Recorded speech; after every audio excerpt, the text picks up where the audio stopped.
And welcome inside our broadcast booth here at George Rush Stadium on the campus of City College of San Francisco. Hi, everyone. Welcome inside our broadcast. Aaron Turner, Michael McDowd, your City College Rams broadcasters. This is exclusive live coverage of Rams football here on Rams TV, presented by CCSFathletics.com and the BEMA department here at CCSF. And Mike, as we intro this game here for the next few minutes, this is an interesting path that both these teams have taken, but it kind of mirrors each other in a way. Both teams are 2-1 coming into this game. Both teams ranked in the top 10 in the California in two different polls. Butte a few notches above based on current performance, but both teams are coming off, most importantly, two pretty tough losses. And let's talk about that for a minute. Both teams are going to be really motivated to hit each other hard, especially in the opening quarter of this game. Well, I've decided I'm going to come up with a nickname for you. I'm going to just call you AT. So, Aaron Turner, good to see you again, my friend. And, yeah, City College football against the mighty Roadrunners of Butte. And you're right. Both these teams mirror one another. And I'm going to use a big word in the English vernacular. Ready? Unequivocally, which means you more than enough. I got to tell you, both teams coming off extremely disappointing losses, particularly the City College San Francisco Rams. You know, they were in Modesto last week. That was a game that they circled on their calendar, Aaron. No doubt about it. Why is that, you ask? I know you don't ask that, but our fans will probably ask that question. Because last year, the Modesto and City College played in a bowl game. Well, guess what? Guess what? They came to San Francisco and beat City College for the first time since the 1950s. Yeah. Ridiculous. Oh, so you're telling me that our Rams and City College didn't pay attention to that history? No, not at all. I talked to a few of the players there, and I said, we had that game circled. They were up for it. They were ready. But, unfortunately, football is a game of inches. It's a game of mistakes. And to be honest with you, they lost a tough one, 23-20 on the road. Yeah. And they're not happy campers coming into this game against Butte College. Incidentally, Butte lost to Fresno City by also 3 points on the road to Fresno City. And you talk about football being a game of inches. In that game, Butte College was at the 1 yard line and were unable to push it in. So in talking to the coaching staff for Butte before this game, they said that, you know, our guys are pissed off all week, but really feel like it's going to be a motivating tool. And that's just what happens when you lose close, heartbreaking games. And I think that's probably the definition of heartbreaking. For as tough as that City College loss was, Butte loss may have been even tougher. You got the 1 yard line against a very good Fresno City team, and you lose by 3. So kind of a mirror image for these teams. And these are both teams that kind of mirror each other on the field as well, Mike. Let's talk about that. Both teams love to run the ball first, and that opens up that passing attack. Butte coming into this game averaging 169 yards per game for the first 3 games on the ground, and City is not far behind them statistically. So it'll be interesting to see if the style of plays kind of mirror each other, and especially in that first maybe 5-6 plays offensively from each team on the field. Yeah, well, I mean, City College averages in 34.7 per game, so that's, you know, they obviously can score. They put up a lot of points against Sacramento City. Now, here's the interesting scenario. I noticed that in the second and third quarters of the Fresno game, City did not score. So I think that's a little bit troubling coming into this game. And that was You've got to be able to put the ball in the end zone. And that was what Jimmy called. Let's pause for the national anthem, and then we'll come back. That's the better City College, right? That's the test.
And after the playing of the Star Spangled Banner, we're back getting ready for kickoff here at George Rush Stadium. Captains have already shaken hands. Referees are conferring at midfield. But as I was mentioning before the anthem, just really quickly, it's really interesting because last week I was talking with Jimmy, or this week I should say, I was talking with Jimmy Collins, and he talked about his team's inability and struggles to play 4 quarters of consistent football. And it's interesting because we saw in both the 2 wins prior to last week against Modesto, City College just jump off to red-hot starts offensively and then slow down in the 3rd and 4th quarters. Well, last week it was a different story. They actually played a very strong first half against Modesto. Then they had to kind of complete or almost complete a 4th quarter comeback. So Jimmy Collins' main thing is they were slow in the first half, good in the second half, and Modesto kind of vice versa the first 2 games. He just wants his team to play 4 quarters of good football. Well, absolutely. You know, I wasn't at the game, so I can't say they played looks like they played a good first half, but again, it wasn't great. They didn't score in the second period, second quarter, so that's problematic. Yeah. Second of all, speaking of red hot, I mean the Rams are in their all bright red uniforms today. So listen, this is going to be a real test. One thing we got to keep note, I'm looking at the game time temperature. 72 degrees. We have 21 mile per hour winds. So 21 mile per hour winds there. And I think the wind could be a factor. You see the flagpole blowing.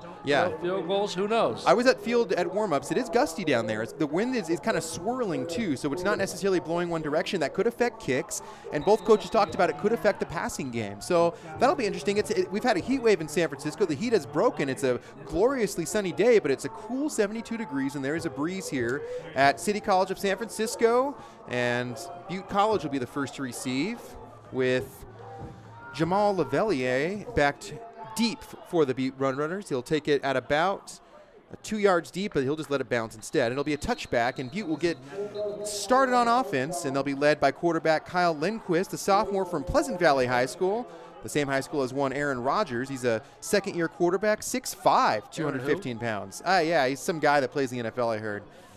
Right. Yeah, and he really put this Butte program on the map, I would say. And then they get players from all over the country now coming to play for Butte. And throughout the game, if we can, we got to talk about what these kids went up through last year during the horrible fires. The school was affected.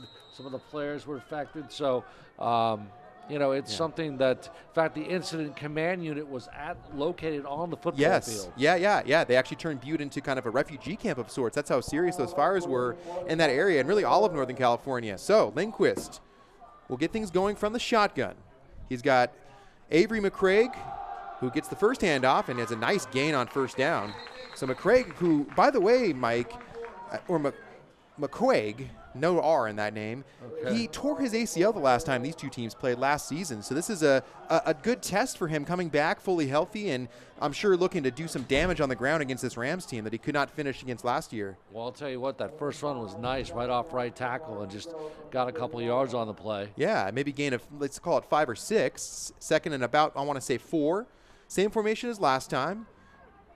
Receiver on either side. McQuaig again the handoff right off out of the shotgun. He's going to pick up the first down and then some. He's being dragged across the 50 and all the way down to the 48-yard line. Nice run. And Avery, this is a team that we know likes to run the ball. That was Brian Thompson Jr. on the tackle. But McQuaig just slashing this Rams defense and getting yards out of the shotgun, by the way, which is not as usual as we see in the running game. Well, it's exactly what the Butte coaching staff wanted to do. Run the ball establish that offensive line, and really set the tempo. And if they can run the ball, they'll run it. Yeah, I mean. But they can pass. Believe me, they've had some good ones up there. Yeah, Butte averaging 169 yards on the ground. This is a pass attempt this time, and Lindquist swings it out to the left. That's going to be a first down. Pushed out of bounds is Caleb Cooley, the small slot receiver at just 5'7" from Pleasant Valley High School as well. The freshman made a good running catch that time. I'm going about 5.5 maybe. Yeah, 5'7" in cleats. But he's fast, and that was tough to tackle. So right now this Rams defense getting tested. We have a few of the Butte College football players next to us, so we have to be very careful when we choose our words properly today. And there's nothing but love here. Come on. And thank you for the Butte red shirt players for offering some insights in this game as well. Absolutely. Again from the gun, and another handoff to McQuaig, and he has a lot of room to run. He could score on this one. He's at the 10 and just knocked out of bounds.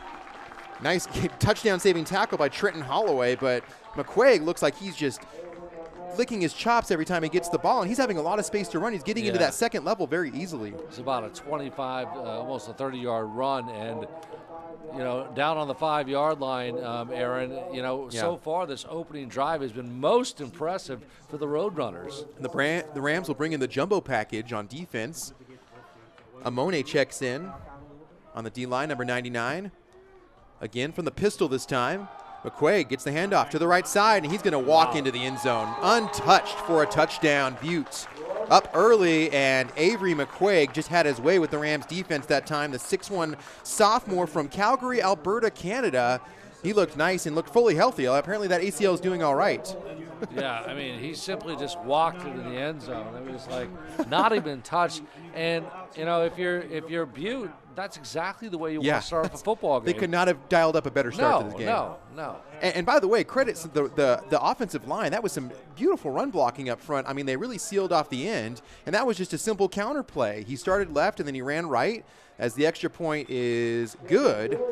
Butte up 7-0, and a very impressive first half opening drive. So now, with a fully healthy Ethan Bullock, can the Rams respond on offense down 7-0 and facing adversity here against the always tough Butte College? And in talking to Jimmy Collins this week, he took exception when I called this game a rivalry game, by the way, Mike. He said this team does not have any rivals, and hey, fair enough. City College being one of the premier programs, always a team that every team that they play circles on the map, but they've played some classic games the past 20 years or so, even going back to pre-Aaron Rodgers days. Right. And with all due respect to Coach Collins, and he's a great guy, but I got to tell you, when the opposing team, Butte, comes in and scores the open drive like that, I think it's a rivalry game. I got to tell you, because they might turn into a rivalry. They've come to play, no doubt about it. Now, now the question is, and you and I talked about it on the pregame, Aaron, how are the Rams going to respond? Yeah. And how are they going to march down the field? Can they march down the field? Yeah. Again, not clicking on all cylinders against Modesto. That's always a concern. That's just a fact of football. And right now, we're going to see the return in a moment of Ethan Bullock, who had a bit of a slow start last week against Modesto, but really picked it up in the fourth quarter. And Coach Collins said he gave his team a chance to win.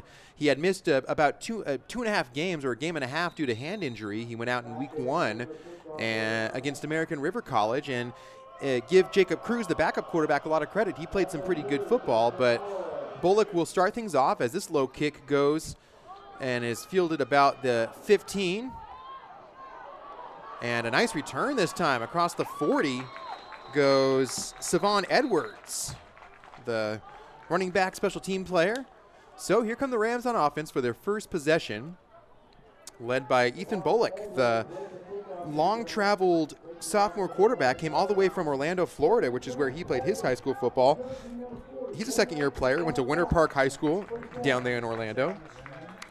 There was a penalty on the play, by the way, so a holding call brings back that nice return. So the Rams will now be marched back to the 21-yard line to start this possession. And a couple weeks ago, I was in Orlando. I went to the Florida-Miami game. Oh, not Disney World? Not Disney World. No, I went to the football game, and it was, boy, I got to tell you. How was that? It was awesome. Did you manage to catch an Orlando City FC game? No, I did not. Ah, that's too bad. But I tell you what, that Florida-Miami game, the way they're just so passionate about the game. They love it. And right off the bat, the Rams are going to start with 5 receivers on the field. Empty backfield. Bullock from the shotgun from the 21. Now the deep man, Anthony Hurd, the running back, goes in motion. He'll start next to Bullock. He'll take the handoff. And no, Bullock kept it. He juked out everyone. So a little bit of a quarterback keeper option. And that's Bullock rushing for 1 yard. So second and let's call it 10. I think Bullock just got back to the line of scrimmage. So Jimmy Collins trying a little trickery that time. Oh, Bullock, yes. Bullock, indeed. Not Jacob Cruz. I'm thinking Cruz. Yeah, Cruz did play the last, prior to the Modesto game, Cruz was the starter with that hand injury to Bullock. Right. So again, now 3 receivers down low. Hurd again in the backfield. Bullock from the shotgun, turns. A screen play set up for Christian Willis, and Willis kind of battles his way for a hard-fought 5 or 6 yards. Terrell Goodwin brought him down, the sophomore linebacker. Out of Madison Memorial High School in Madison, Wisconsin, of course, Aaron, just like City College of San Francisco. Many players are not from the area. Yeah. No. 90% of the roster really for Butte. Christian Willis, by the way, is the leading receiver. He caught that last pass, so coming into this game, 223 yards and a timeout taken by City College. So right off the bat, Jimmy Collins not liking what he sees apparently. He wants to talk things over. It's going to be 3rd and 2 following the timeout. So, and certainly when you're trying to get, back into the flow of your original starting quarterback, taking the reins over again, you might have a little bit of slow starts to games offensively. You're trying to get your playbook back in the hands of who you're familiar with, and that was what Jimmy College mentioned against Modesto was kind of their downfall. They only scored 6 points in that first half. That's way down from what we've seen prior to the first 2 games before that. Yeah, I'm a little curious that he already has called timeout. Yeah. I don't know what that means. I don't know what that signifies. He may just be trying to settle his guys down a little bit. Yeah, okay. Yeah. I think that's, Yeah. of course, yeah. I mean, that's well put. But normally I don't recall too many City College teams that just call timeout like this early on. Yeah. So I think I was a little, just because I haven't seen it a lot. Yeah. But, yeah, you're absolutely right. He's trying to listen, we need to come out there, establish the offensive line, and let's just play our football and compete today. Hurd goes in motion. Pistol. Now the tight end goes in motion. Hurd on 3rd and 2 takes the handoff, and he's going to be stopped short. Nice play. And that was Siosi Finau, the linebacker from Reno, Nevada, in on the tackle, and a very good stop, and that'll force a Rams punt. Good start by the defense for Butte. Well, one of those tough Reno kids, you know how they are, but they grow them sometimes pretty big out there. And Finau is one of the team leaders in tackles, so he, of course, being a second-year player, is familiar with this matchup. I don't want to call it a rivalry, but certainly motivated to play well against this Rams team. Riley Potsass is no, I beg your pardon. That's Cooper Jones back to receive. He takes the bounce and then is tripped up and falls down at about the 16-yard line. Yeah, I'm sorry. No, go ahead. I was just going to say Lanique Wilkes was near him, but he just simply lost his footing. And, the question is now for the defense for the Rams, got to stop him, okay? Well, you got to do much better on your run defense right now. Absolutely. And if it'll be a troubling scenario if the Roadrunners repeat what they just did. Yeah, well, right now, it was really that defensive line that got pushed around that first drive. That's what I noticed the most, Mike. Right. Because you saw Avery, the running back for Butte, just able to get into the second level almost every carry last drive. So Rams need to do better defensively. And again, McQuaig, right on first down, runs right into a whole herd of Rams. Looked like Franklin Banks, the freshman from El Cerrito High, was the lead tackler on that one. So this time, the defensive line stepping up to the task on first down. Brings up 2nd and 10. So no gain on that one. Connor McKenzie split out wide. The one receiver for Butte. McQuaig still on the field from the gun. Low snap, and McQuaig takes the handoff right up the gut. And he escapes. And he's into the open field again. He's across the 40 down to the 46-yard line. So it looks like he just disappeared into a crowd, and Trenton Holiday had to run him down from way out of position. And that time I think it surprised everyone. He popped out of nowhere. Same old story. It's starting to repeat. The running game is really taking over. And yes, that was a break in the line there. And wow. Took everyone by surprise. I thought he was stopped for about a gain of maybe 1. And he did. That's what happens when you just keep your feet moving. So a big gain that time, over 20 yards. Ball down now to the 46-yard line of Butte. McQuaig really just so far. Yeah. Really impressive. Lindquist under center this time. Play action. Looking to pass with time. And the big tight end makes the catch. That's Solomon Navarro. And he's near a first down for Butte. And Frederick Tompkins brought him down. So they're going to measure perhaps here. Depends where he spot. Now it looks like he'll be about maybe 2.5 yards short, but about an 8-yard running catch that time to the big receiver tight end combo. Navarro Solomon, also from Pleasant Valley High School. So many Chico players here on this Butte roster, in addition to the out-of-state players they have. 2nd and 3. Two receivers down low. There's a wing back on the field. That's Jace Villapana, the fullback.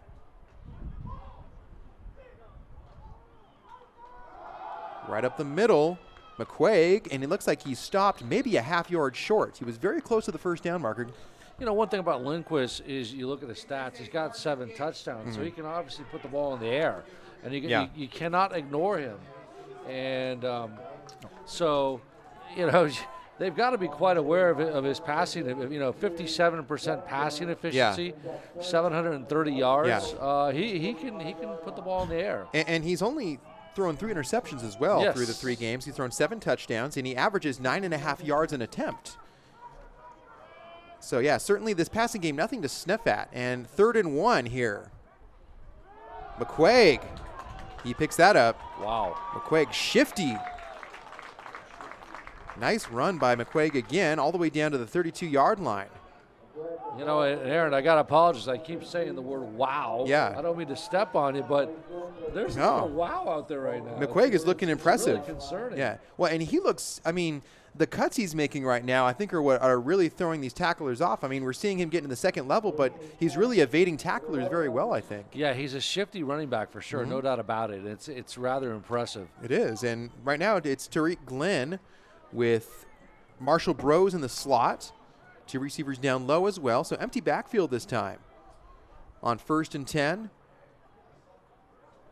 And now Caleb Cooley went in motion and took the wing kind of jet sweep handoff. There is a flag down. This may be coming back. It's about a 7-yard run, but with a flag in the backfield, that usually signifies a hold. Yeah, it was a jet sweep. And it is a hold. A little bit of a reverse, but it's yeah, it's a little trickery that time. Yeah, and you know, it's technically a running play, but that time they're getting into the hands of their receiver, Caleb Cooley, 5'7", so very fast and small, but it all is for naught because a holding will bring that back. So a break for the Rams, and that moves the ball way back. So false start there, and you know. Oh, I beg your pardon. That sets up a 1st and 20, so that's. Yeah. Ball all the way back now to the 43-yard line of the Rams. 1st and 20. Still in Ram territory regardless, so that Ram defense, especially the front, 7's got to come up and make a push. McQuaig back on the field. He takes the handoff to the left side. He's got a lot of room to run again. And a flag on the play with Trenton Holloway lowering the boom on that one. And this flag came in the defensive area. So in the backfield. Yeah, in the defensive backfield. Yep. So we're not sure what the call is here. It could be a defensive hold. And we'll wait on the official's call. But again, McQuaig, we're seeing these simple counter plays really open up big holes for the Rams. So right now, this Rams linebackers especially really need to figure out exactly how to eliminate that space that's available. And again, a Butte penalty. Yeah, so that's going to wipe away another good play. It still sets up the 1st and 18, the ball at 41 now. But oh, that was a spot foul, I suppose. Okay, 1st and 18. McQuaig really is. I'll tell you what. Somehow, some way, that linebacking core has got to be able to find a way to stop him. Yeah. Kumoa and Marshall and Valerio up top. Ball on the ground. Did the Rams recover? That ball did come out. No, it was pretty obvious. Looks like Bellamy Rankin recovered the ball there. So, well, a break for the Rams that basically essentially is as good as an incomplete. Ball doesn't move. It's going to be 2nd down and 18 now. Ball stays at the 41-yard line. See Butte in their white jersey today with those black pants, the gold helmets. You and I were chuckling about the name, the Road Runners. It's a good mascot. Cool name. Yeah. Marshall Bros in the slot for the Road Runners. Back to passes Lindquist. Under pressure, completes the pass across the middle. And trying to fight for extra yardage is Tariq Glenn. Short gain that time. It'll still be a 3rd and long upcoming. Yeah, the tackle looks like Frederick Tompkins, a linebacker out of Clovis West and Fresno, got his arms around him. But, so far, it's 3rd and 18 now, Aaron. Yeah. So this is a big defensive stop for the Rams if they can do, which, 3rd and 18 is a challenge. Yeah, and you wonder if maybe Butte goes for it. I'm not sure if they go for it being at the 39-yard line, if they don't convert here, or if they punt it, because with the windy conditions, field goals are going to be tough today. McQuaig off the field this time. Lindquist rolls out to his left and then overthrows his receiver. He was looking for Marshall Bros. So that'll bring up a 4th and 16 and decision time now for Butte. Well, and one thing that you got to pay attention to is it was a low snap. Yeah. It was not a good snap, so it was a tough throw. And good pressure that time on the pass rush by the way, Mike. Yeah, and so Lindquist had to kind of hurry the ball off, and so now they're going to punt. So they'll obviously try to pin the Rams back deep in their own territory. Trenton Holloway is back to receive. There's a lot of wind on the field today, though, as I need to keep reminding people because it's just so blustery down there. A little bit of a high snap. Ooh, almost got a block there that time. Holloway stays away, and it will take a fortuitous Butte bounce and be downed inside the 10-yard line. So a long field upcoming for the Rams. Looks like right around about almost the 7-yard, but they might mark it at the 8. But that took a good Butte That was a bounce. good, and that was a good punt, actually. Try saying that fast, really quick. Butte bounce, Butte bounce. Pretty tough. But regardless, City College, let's see if they can establish something. And I think, again, Aaron, as we always touch every game, it starts with that offensive line. Because so far, that Butte offensive line has done an incredible job. They have. For their running back, McQuaig. 3 receivers down low,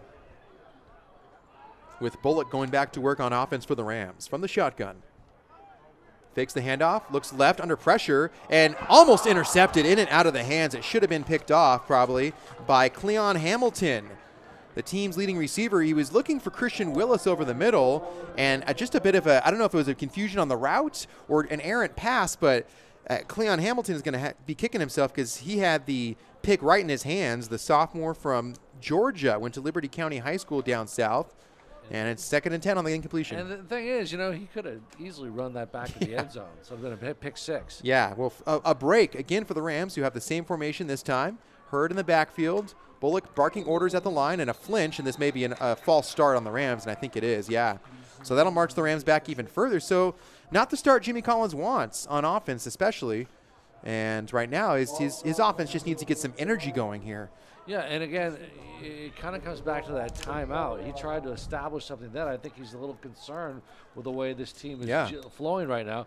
And it starts back last week against Modesto. They really didn't score that much. Yeah, and they had a slow start to the first half, which ultimately their downfall. This is 2nd and 14 from the 4. And from his own end zone, under pressure, he's going to be sacked, and he did not witness the pressure. That's going to be a safety. LeVar C.A., the sophomore, just came in from his blind side and leveled him in the end zone. And just like that, 2 more points for the Roadrunners. But if you're Bullock, you got to sense that a little bit more. That was tough. And Butte gambled. They brought the pass rush, and it paid off. Yeah, Dario Pazzuti was in on that tackle as well. Yeah. And I got to tell you, I mean, that is a big play for the Roadrunner defense. Absolutely, especially on the road here. And they get the ball back now. Yeah, so it's 9-0 now, so a very good start for the Roadrunners. And right now, Jimmy Collins with his arms crossed, and I'm sure he's going to have a word with his offensive line in this switch of possession, because you got to give your quarterback a little bit more of a chance when he's trying to throw from his own end zone. You cannot allow a blindside pass rusher to come in untouched like that. Yeah, and you can see Jimmy Collins now walking over, just talking to his coaches up in the booth, but he is not happy with the way this team has come out. And you got to give credit to the kids from the country. We talked about it earlier. It's the country kids versus the city kids. You may perhaps to a degree, but most of these kids come from the city areas and play for Butte. But, the Rams, at the same time, this is a good test for them. How do we respond? What do we do? So listen, plenty of football to be played. The big. I just made this up, Aaron. The big red machine has got to get all its cylinders going, because they got a challenge against Butte right now. Well, the defense did step up in that last possession for Butte. Give them a lot of credit. They forced the punt. They were able to contain Avery McQuaig, who kind of ran right down their throat on the first possession. So now can the defense set the tone again this possession and try and limit the damage here and get the ball back in the hands of the offense? Following the safety, it'll be taken at the 20-yard line. That ball bounced between two Butte defenders. It was Cooper Jones who ended up taking it over right about the 31-yard line. So decent starting field position again for the Butte Roadrunners here. No question about it. And again, you can, we don't bet in junior college football, but I will say this. You can guarantee they're going to continue to give the ball to number 22, Avery McQuaig. And I'll tell you, the Rams have just got to buckle up and play ball. Well, McQuaig is back on the field. Two receivers on the field as well for Butte. 1st and 10 from the 32. McQuaig. They fake the handoff to him. Now Lindquist rolls right. He throws a ball up. It's up for grabs, and it's intercepted. Trenton Holloway. He has room to run across the 50. Holloway across the 40. Taken down at the 35-yard line, and that was just an errant pass that time. He was looking for his receiver, and double coverage was Lindquist, and right there to pick that off, Trenton Holloway, the freshman from Fresno. And that could change the momentum here in this game. That got a little bit of energy into the Rams sideline. That's exactly what they needed, was that pickoff, and they brought the ball back into Roadrunner territory. And let's see what the Rams can do now. Now they've got a little momentum. They've got field position. Let's see what and they the lads can do. Yeah, they got great field position. They're going to start right about the 32-yard line of Butte. Bullock with two receivers down low, one up top. He looks left. And nice run and catch.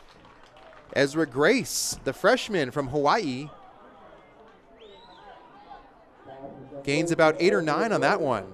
A little bit of a bubble screen that time. Yeah, I don't recall calling Ezra Grace too much the last few games we've seen him play, but it's a nice, pitch and catch and a pickup for a 9. Yeah, 2nd and 1 now from the 28. Rams already getting close to field goal position. Down 9-0 here early on. Still 4:30 to go in the first quarter. Another short pass, and that should be good enough for a first down. That's Willis, the leading receiver on this team.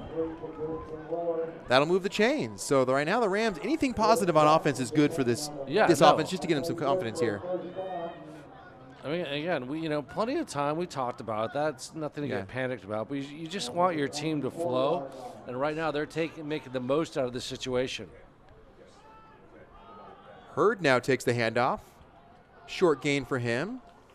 Anthony, the freshman from Sacred Heart Cathedral here in the city, the local boy. Cameron Alfaro, the defensive back, 5'10", out of Chico High School with that tackle. At least one of the Roadrunners in on the stop. And now after a gain of 4, ball's all the way down to the 20 now. So Rams, I'm sure, will be content to try and pick up more yardage on the ground here. They would love to get their running game going. Hurd still remains on the field. Willis is split alone down low. Hurd takes the handoff off the left side. Nice run that time by Hurd. He runs a tackler over, and he picks up close to a first down. We'll see where they spot the ball, and that should be good enough to move the chains. So Anthony Hurd, now he's starting to heat up a little bit here on offense, is Hurd. LeVar Scavian on that tackle is one of the Roadrunners. And so, positive yardage. The ball's on the 12 now, and the momentum's, you can just tell with this offensive series, they're picking up momentum. Hurd, who has been getting the bulk of the carries right now, is one of 3 very talented running backs on this Rams roster. And a timeout called by City College. That'll be their 2nd timeout of the first half.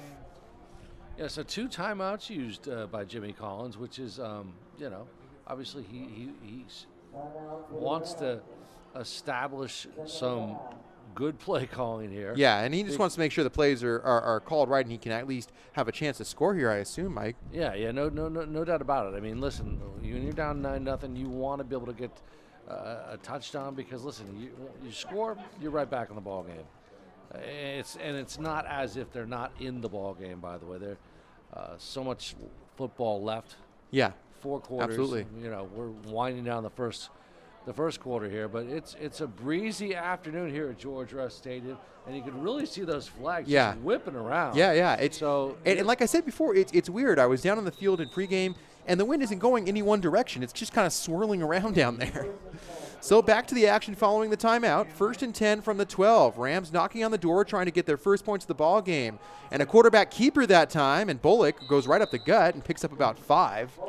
A second run from Bullock this afternoon. Yeah, Bullock saw the opening there off the left side, and he took it. And it was a heads-up play. And again, a 4. So, you know, this is all positive, good stuff as the Rams continue to try to put the ball in the end zone. And they're close. From the 7 now, 2nd and 6. Rams can still pick up a first down without getting a touchdown. Hurd again off running the shotgun, and he runs over a tackler and scores. Nice run by Anthony Hurd, finishing that run nicely. Takes it in from 7 yards out, and the Rams are on the board. Touchdown City, and they'll be 2 points down after the extra point if they can convert that. Yeah, Hurd did a nice job. You know, he had plenty. The offensive line did a good job putting up the hole. He took it and 7 yards in. So good run that time, and that was all set up, of course, by that big interception by Trenton Holloway. So if we have the defense really the main spark here and giving that offense some life. Kick is good. It's 9-7 now. Still 2:33 to go in the first quarter, and this game's starting to turn into what we thought it would be, which is a barn burner.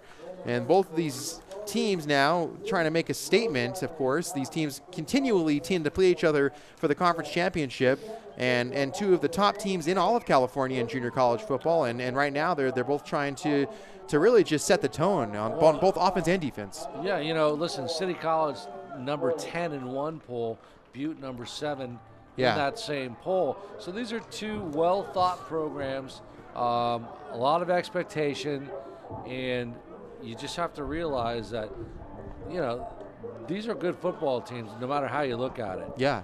And it's something that you just have to pay attention to. If you look at, you know, last game, again, both teams coming off the 3-point losses. And it's something you just, you know, of course, it's in the rearview mirror. But, you know, listen, this is a lot of football, and so far you got to give credit to Hurd, who had the 7-yard scamper, and now 9-7. And both teams, of course, looking to avoid going 2 losses in a row. Both teams, whoever loses this game, will be 2-2 at the end of today. That ball taken at the 8-yard line, and then a very beautiful coverage that time by the Rams special teams players. That was Caleb Cooley, who just could not get anything going on the return and ended up running right out of bounds. And that's exactly what you like to see from your special teams. Again, getting a little bit of defensive momentum in this series. And, you know, really, as the game's only 9-7, you got to take each series step by step, and let's see what the Rams defense can do. They've got to, again, put that pressure on that stellar running back. And that pressure the pass rush last time, I think, really created that interception. Of course, Holloway really kind of got the Rams some momentum after that big pick, and the Butte Roadrunners will start deep in their own zone. Ooh, nice tackle that time. Nothing doing, and big number 56, Dino Kahahuleo, was in on the tackle. Kahahuleo. I'll practice saying that a few more times. We're or just call him Dino. Or DK would be nice, too. He's from Santa Rosa, California. The freshman played his high school football at Cardinal Newman. So loss of 3 on the run play with a run to McQuaig. He has a little bit of a seam. Picks up about 4 on that one. It'll bring up 3rd and 9. So Butte still being patient on offense. They're content to run the football as much as possible. That was Elias Rentisi on the tackle. Yeah, Rentisi got his arms around him and shut him down, and they're going to say a gain of 6. So 3rd and 6 from the 15-yard line. And Kahahuleo, is that how we're saying it? Kahahuleo. Kahahuleo, you know, from Cardinal Newman, a really good football program up in Santa Rosa. Yeah, one of the bigger small school powerhouses, I'd say, in Northern California. And now Butte wants to call a timeout, I believe. So Butte trying to talk things over. They're pinned deep in their own zone, and After jumping out to a 9-7 lead, or 9-0 lead, it's now 9-7 here with about a minute and change left in the first quarter. Yeah, it's funny how Jimmy Collins has been able to really lure in some of the top football players from Sonoma County. Case in point, Jack Newman from Annalee High School in Sebastopol. Newman, of course, playing for the Golden Bears right now. And Cal last night, Aaron, a very number 15th ranked in the nation, allegedly to a sold-out crowd. It was not the case. The Bears, man, I tell you, you love them, you hate them, and their defense gave up such huge plays against Arizona State, and the Sun Devils came in and just knocked them on the floor. Of course, the Cal quarterback Garbers was knocked out, so we don't know his status, but that's true. It was a tough night for Cal. Well, and there's a good chance that some players on either of these squads will be playing for one of those two teams next year. A lot of these schools end up sending a lot of good players to the Pac-12. No doubt about it. 3rd and 6 now. Lindquist back to pass. Under pressure, he's got a scramble. He's going to be brought down hard. Nice play to Darius Patterson. And that's, again, bringing some life to that Rams sideline, which seemed a little shell-shocked after the first drive. But they've settled down nicely, and good pass rush. We're really starting to see the D-line respond after getting chewed up in the first drive. You know, just an interesting thought I had after that timeout. It gave both teams to kind of see, what each one was going to do. Yeah. And it really gave the advantage to the defense of the Rams because they did a great job shutting the play down. Yeah, they really adjusted nicely, I think, after getting eaten on a lot of counters. And this is a very poor punt. This will be a break for the Rams as long as they don't touch the ball. They're trying to say it touched a Ram player. I think the Butte runners try to convince the coaches, but nothing doing. So the Rams are going to take over inside Butte territory at the 40-yard line. Yeah, it looks like Zach McIntyre was the road runner that was able to put his hands on the ball, but it was a poor punt. Yeah. And almost got blocked. And that's the second punt in a row, by the way, Mike, that has gotten blocked. So you're seeing the Rams gamble a little bit on special teams, bringing some pressure. And again, I believe that wind is affecting the you're very right. squirrel. Yeah, and that's going to be an interesting case later in the game if it comes down to a kicking situation. Special teams, Yeah. From the 40, Rams back on offense. Bullock from the shotgun. Brings Hurd in motion. A little handoff to Hurd. Hurd has some room to run. Across the 30, Hurd runs over his defender and is pushed out of bounds at the 20-yard line. Anthony Hurd starting to heat up. He got the start, and he's showing it can pay off. Russell dandying on the tackle that stop. But yeah, Hurd did a nice job, got himself out of the outside and saw some open field. Bam, first down Rams. So exactly what Jimmy Collins wants as the quarter's winding down. And that'll bring the first quarter to an end. But after a very fast start from the Butte offense, this Rams defense has responded nicely. They've picked off the quarterback, Kyle Lindquist. That set up one score, and now the Rams knocking on the door, threatening to take the lead after one quarter. It's 9-7 here on Rams TV, presented by CCSFathletics.com and the BEMA department here at City College of San Francisco. Aaron Turner, Mike McDowd, and that was a fun first quarter. It really was, and it was the Rams got back in this game because, let's face it, Butte had some big-time momentum going, 9-0. They had the touchdown early on, and then the safety. And, fortunately for City College, they responded in a positive way.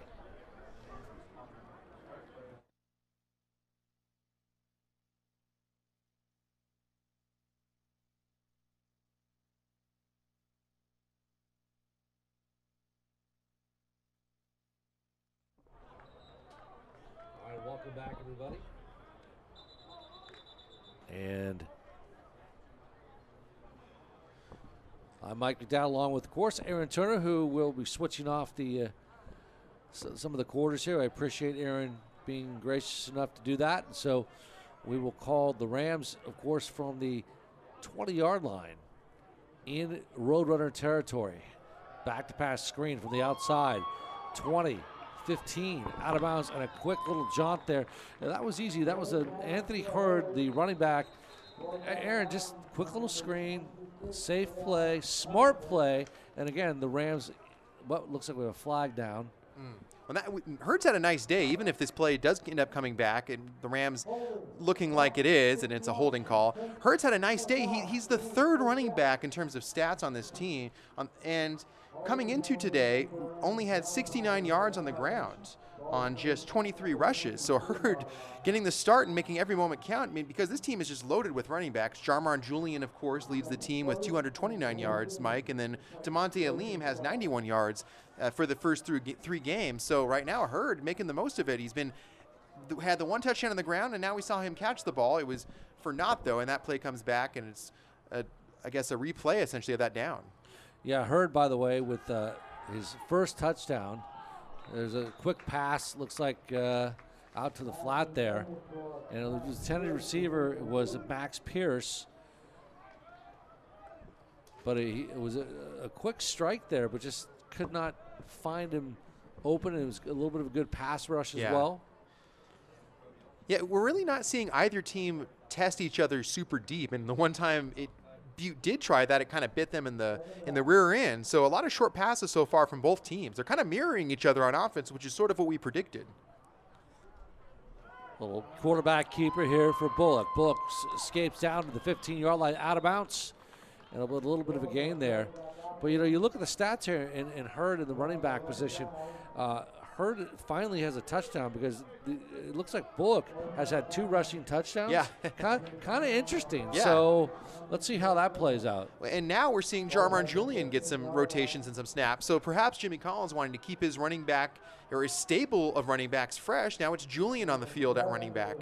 3rd and 12. One lone back to the split. 3rd and 5, excuse me. We got tight end in motion.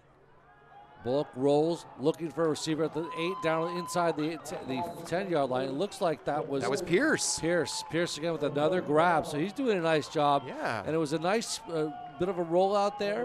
Pierce, the sophomore from, I beg your pardon, Mike. He's a big guy. He's a sophomore from Gilroy, California. But he's 6'3", 255, so he's built almost like an outside linebacker. He's tough to tackle. That's a big guy out there. No doubt about it. Good short yardage play that time, by the way. Another little short pass. Bullock in the backfield will be Julian. Play action right across the middle. Touchdown. A 10-yard strike to Max Pierce. Touchdown, Rams. Well, that was the Max Pierce drive. I mean, they looked at him 3 different times. They found him 3 different times. And is there a flag down? There may be a flag down. This may be for naught, so hold your breath, folks. Now it goes for naught. So there was an ineligible receiver down the field. That's too bad. That was a nice little drive for Max Pierce in the passing game that time. It really was. He did an exemplary job. Yeah. Just finding the Pierce, I mean, right smack in the middle of the end zone. And, it's frustrating. Yeah, and you saw them celebrating in the end zone after that play. We're watching the replay right now, and Max Pierce thought he had his first touchdown of the year. It's too bad. That moves the ball back to the, 13-yard line now, Mike? Yeah, 1st and 14 now. They're going to say on the 14-yard line. Got 2 backfield split, two back split now. Full house, little quick screen there. Caught at the 10, 15, and it was a great catch by number 88. That, of course, Ezra Grace out of Honolulu, Hawaii, with a pickup there of about maybe, that's where they're going to mark down, 7? Yeah, 6 or 7, and that's Grace's second catch today. He had the short catch earlier. So right now, Jimmy Collins just trying to rotate his offensive players as much as possible, it looks like. Inside the 5 at the 3-yard line. So Hurd is back on the field now, and it looks like Julian checks out.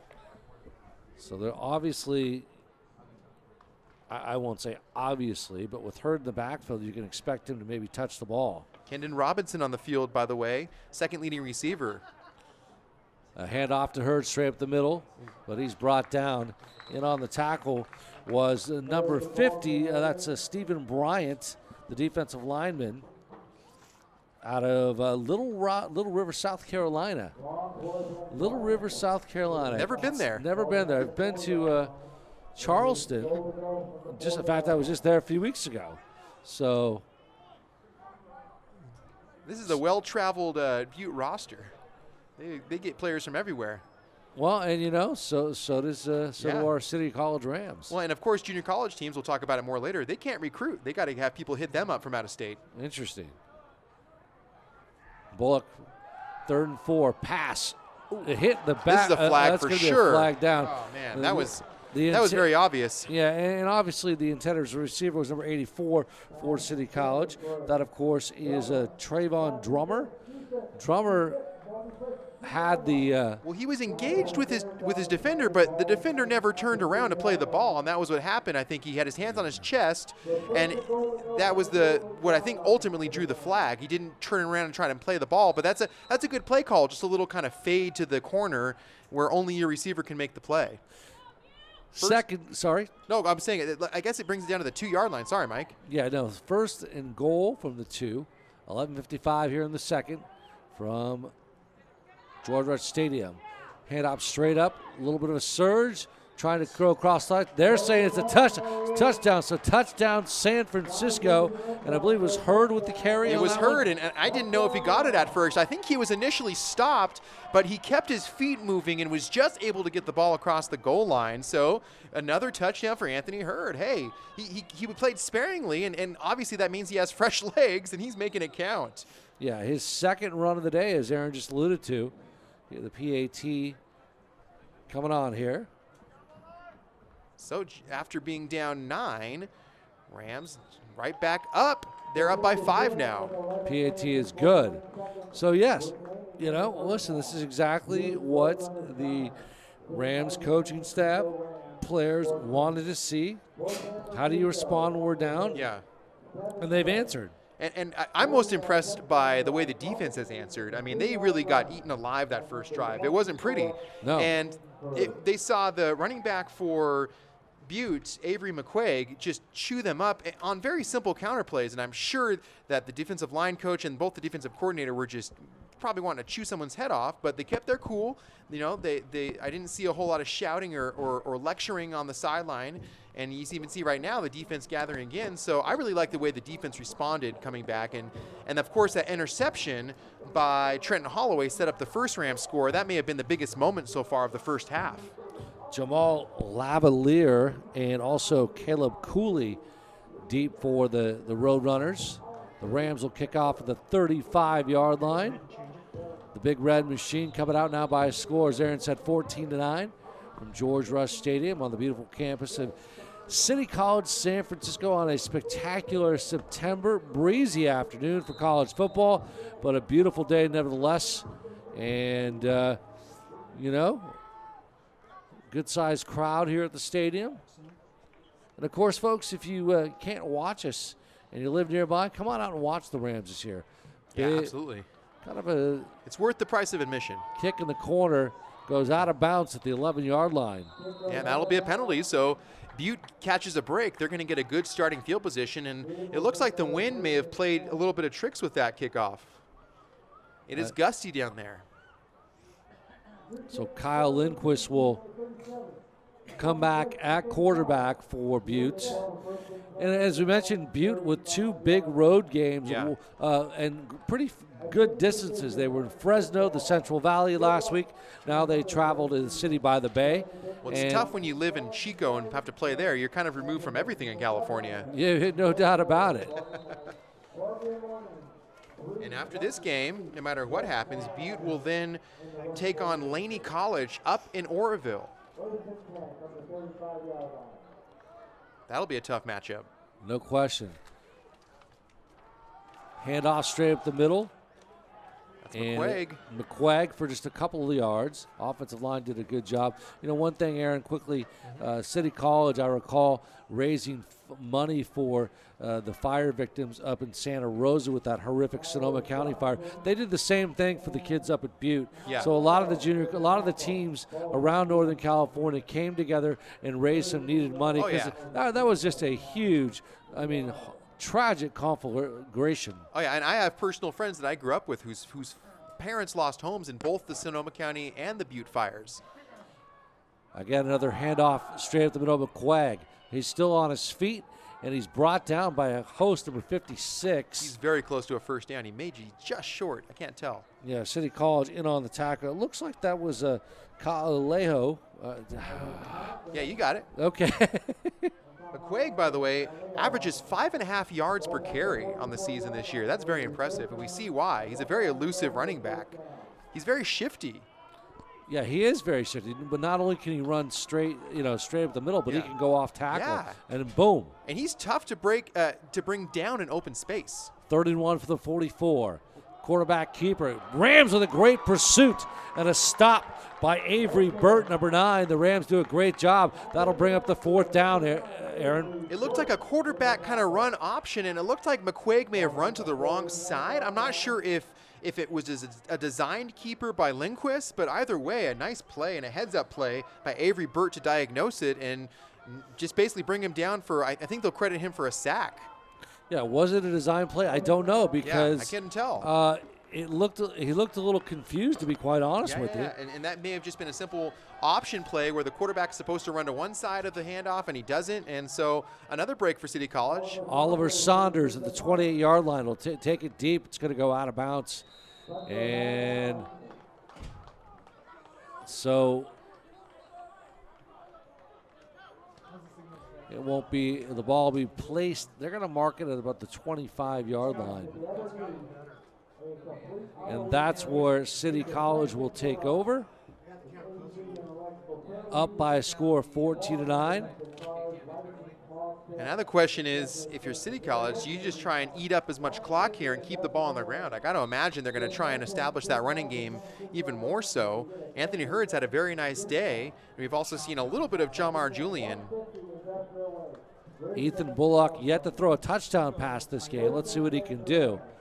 So Bullock in the shotgun, 2 wide receivers to the left, 1 right. Handoff. Hurd gets around the corner, 30, 35, 40. Out of bounds about the 45-yard line, and a great pickup there for a 1st down, Aaron. And that's exactly, again, get that running game going. Looks like we have an injury on the field. Looks like number 67 for City College, which happens to be Lucas Lavin. He's down. We have a trainer coming out to him. Jimmy Collins also coming out to make sure that his player is okay. But I'm watching this on replay right now, and that was a really nice run by Anthony Hurd. And he really hasn't had a whole lot of chunk yardage today. It's been a lot of 6, 7, 5-yard gains. But right now, as these players take a knee and they address the injured Lavin, Lavin, it looks like he's he's still down, and the players very concerned. Anytime one of their teammates is injured, as Aaron said, taking a knee, it's a very respectful what I'm witnessing out there. It's like nobody likes to see a teammate get injured. It's a tough game. We know that. And Lavin's a big guy. He's one of a handful of players on this roster from Sweden. He's a 2nd-year player, 6'5", 305-pounder. It's interesting. All the players on the sideline for City College also on their knees, Aaron. Yeah. It's almost like they're, in a prayer position or something. It's really quite. I've never really seen much of that. Well, this offensive line too has played very well today. I mean, they really have done a good job in both pass protection as well as run blocking, and so certainly. You don't want to see a key inside lineman, go out when you're having so much success moving the ball. And obviously, hopefully, Lavin's okay. Lavin is getting back to his feet, which is good news. So, yeah, he will limp off. It looks like, something with his either ankle, foot, lower body area. But that'll be next man up for City College. So right now, the biggest thing, aside from the injury, is that this does slow the momentum down after that nice run by Hurd a little bit. It really does. Both emotionally and physically. And you can see teammates helping him off the field. It just shows a lot of love by these Rams players. There's a lot of camaraderie. It's a family unit, and that's one of the things that Jimmy Collins likes to preach there. Yeah, and you see, Lavin has his arms around 2 linemen, so Lavin will come out with injury. And it looks like he's going to be replaced by Isaiah Sierra, the freshman from Pittsburgh, California. You see our score, 9:32 left in the second. 14-9 from beautiful George Rush Stadium on the campus of City College.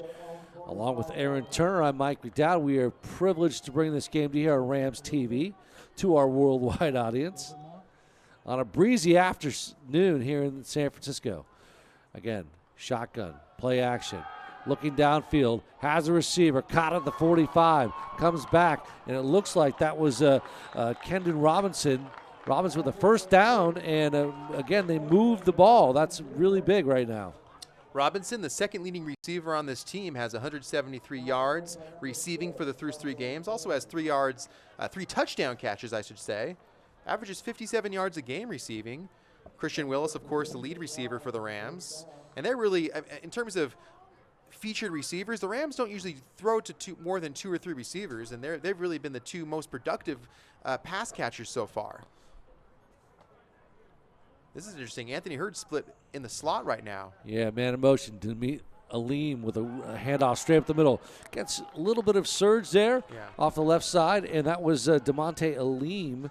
His first action today, Mike. Yeah, first time I've called his name. Both of us have called his name. So, and Aleem, the second leading rusher on this team, has 91 yards, averages 30 yards a game. He's carried the ball for 16 times, now 17 times on the season. So it's that stable I talked about earlier, and Jimmy Collins not wanting to overexert any one of his running backs. And I think that in today's football, that's kind of, we're seeing more and more of that, running back by committee. So Hurd with 2 touchdowns today, as we meant. There's a quick strike out to the 30, across the 30-yard line. It is caught. It looks like that was big number 88, Aaron Grace. And Grace picks up looks like it's going to be a first down here. Yes, it is. Close to it, and we'll see if it moves the chains. It looks like it does, yeah. Yeah, the first down inside the 30-yard line at the 29. Yeah. At the 29-yard line, as we mentioned. And so the Rams, again, threatening to score as the second quarter ticking underway. That was a seam route where Grace just kind of ran about 8 yards and just stopped. And good job by Bullock to find him last pass. 2 wide receivers to the right, 1 to the left. Lone backfield, man in motion. Little pitch and catch there, out to the 30. Well played by the Roadrunner defense. And tell you what, Nate Eshelman did a good job stopping Anthony Hurd on that play, Aaron. Yeah, I think he may have lost a yard. It looks like he may have just picked up 1. And yeah, we saw them run that same play earlier where they brought Hurd in motion and then off the motion just kind of handed it off to him. But good job by Eshelman to assess that was happening and come up with a big tackle that brings up 2nd and 10. And this really is a big stop for the Roadrunner defense. Let's see how they respond. But the Rams looking good here. Clock ticking underway, 6:38. Yeah, false start that time. Yep, so the Rams will push it back. That'll be 2nd and 15. P.K. Molberg, the left tackle for the Rams, or the right tackle, I beg your pardon. He jumped a little early that time. So the ball will be placed back on the 34-yard line. Molberg, by the way, from Norway. Okay. He's a big guy, 6'5", 290. Rams with 3 wide receivers out to the right. It'll be Hurd in the lone back. Split. Bullock. Quick pass on the flat out there. Out to the 30, and a flag down as he gets across the 30-yard line. That was Gaskins Jr. on that one, I believe. A little bit of a pitch and catch there, quick little. Yeah, and we're seeing both quarterbacks, well, especially Bullock, get the ball out quick. It's basically like 2-3 set drops, and the ball's coming out. Well, again, your chances of that's going to be holding. Yeah, that's holding on one of the linemen. I couldn't hear what number. So that'll march the ball back down to the 40-yard line. With 6 minutes left in the first half of play. Right at the 40-yard line. Well, this is a big possession for the Butte defense because if they can basically avoid giving up a score here, then it puts the ball back in the hands of their offense with a whole lot of time still, over 5 minutes before the half here. 2 wide receivers to the left, 2 to the right now. 1 lone back. Back to pass. Bullock looks at the 30-yard line. Has a receiver. It's caught. 25-20. Down to the 15-yard line. Great catch and grab by Isaac Freitas. And Freitas looks like. And he picks up a first down for the Rams, Aaron. In his first touch today, his first action on the field, he's a freshman from Antioch, California. Went to Antioch High School. That was a very nice play design, I thought. Yeah, I think that's his first catch of the season too, because he's not even on the stats. Yeah, so right now, Rams flexing their depth a little bit. That's a big play. Yeah, 1st and 10 on the 14 now with the clock ticking to about 5 minutes left in the first half. 14-9 our score. Heard the lone back, Bullock, handoff. And straight up the middle, actually, the carry was number 16. That's Jamar Julian. And he picks up maybe 1.5 on the play, Aaron. Yeah, we haven't seen a whole lot of Julian today. He's been used sparingly. He does lead the team by far in rushing yards at 229 coming into today. Julian averages 76 yards per game rushing. Julian was coming out. Now he's going to remain in the backfield. No, it's funny. Before Anthony Hurd's touchdowns today, no running backs had scored a touchdown yet this season. So Hurd and Julian split. Quarterback keeper. It's an option. Oh, that option toss down out of the ball. It was a good play. A late hit out of bounds. Anthony Hurd. There's a flag on the play. That's going to be a personal foul. I think they might get Tizell Lewis for a personal for lowering his helmet. And, 10 years ago, that's probably not a penalty, but now that is a penalty. It's one of those things. But it was close. He did hit him pretty hard as Hurd was going out of bounds, and that's probably what they got him for, the fact that Hurd was kind of giving himself up. But, of course, as a linebacker and as a defensive back, you're taught to hit as hard as you can every play. So that's a tough play for the defender, but it's a break for the Rams. Yep, Bullock did a nice job rolling out to left, pitched that ball out, and unfortunately for the Rams, it's inside the 5-yard line. That's the first time we've seen them run that run option play, by the way, today, Mike. So again, Bullock in the shotgun. Julian, the lone back. 2 wide receivers to the right. Nobody to the left. Now in motion goes the tight end. Rolls out. Julian. Touchdown, San Francisco. Pitch and catch to Christian Willis, and the Rams are rocking the clock right now. Well, that's the first touchdown pass of the day by Ethan Bullock and Christian Willis. There was just one too many men to account for in the end zone that time, and as we watch the replay, Willis just shook free his man, and that was enough for Bullock, and it was a nice play design. Everyone moving right. They had 2 receivers and a tight end on the top side of the formation, and they basically just forced the Butte secondary to cover as many people as possible, and Willis was left open for just a couple seconds. That was all that Bullock needed. Yeah, 4-yard touchdown pass. PAT is good. So with 3:44 left in the first half of play, our score from George Rush Stadium, San Francisco 21, Butte 9. And you, of course, are listening and watching to Rams TV. And along with Aaron Turner, I'm Mike McDowd. Boy, we got a good one here. The Rams started off very slow, Aaron, but some momentum changes is where we are right now. It's 21-9. Well, I keep going back to that interception by Trenton Holloway. And that was a big interception. It was, of course, set up by a good pass rush that play. And it was Kyle Lindquist trying to find a receiver deep. He threw into double coverage. It was a bit of an errant throw.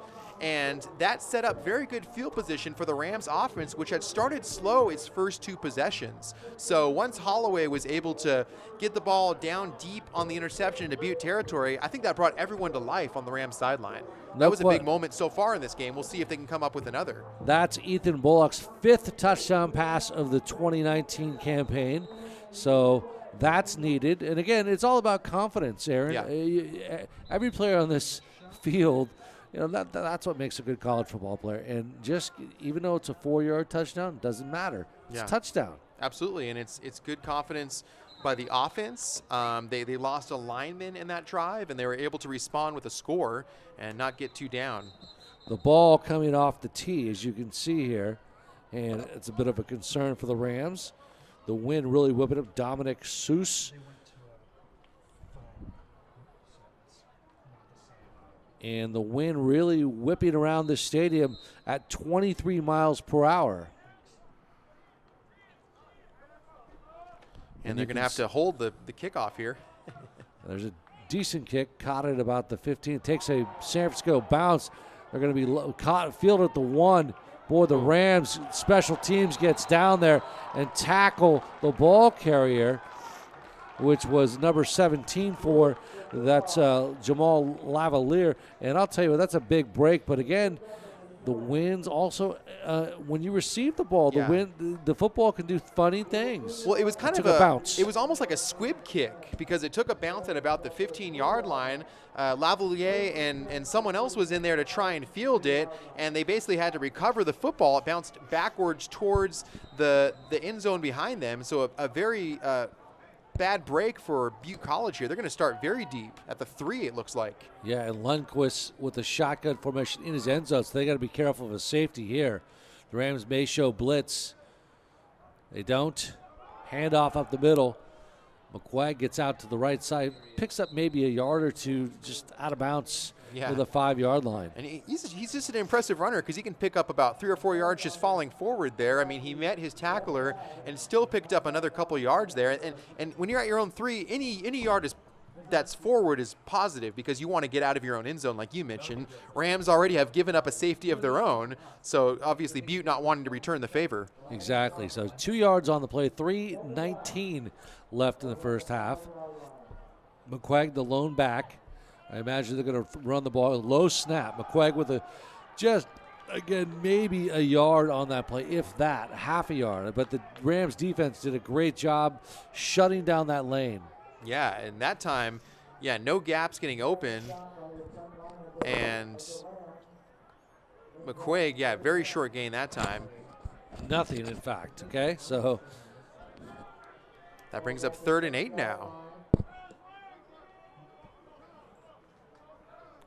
So 3rd and 8, a ball placed on the 6-yard line. And the question is, do you throw in this situation? Yeah, it's risky. It is risky. They have McQuaig on the field, but they also have 2 receivers now. Yeah, 2 wide receivers to the left. Now they have an offset back. Hand off to McQuaig. McQuaig's got some room out to the 10-yard line, but he's short of the first down. Yeah, he had a hole for just a second, and then it closed up very quickly. It looked like one of the DBs actually came in to help on that tackle, Brian Thompson Jr. So McQuaig was just a few yards short, and that'll bring up a punt. Yeah, it will bring up a punt situation. And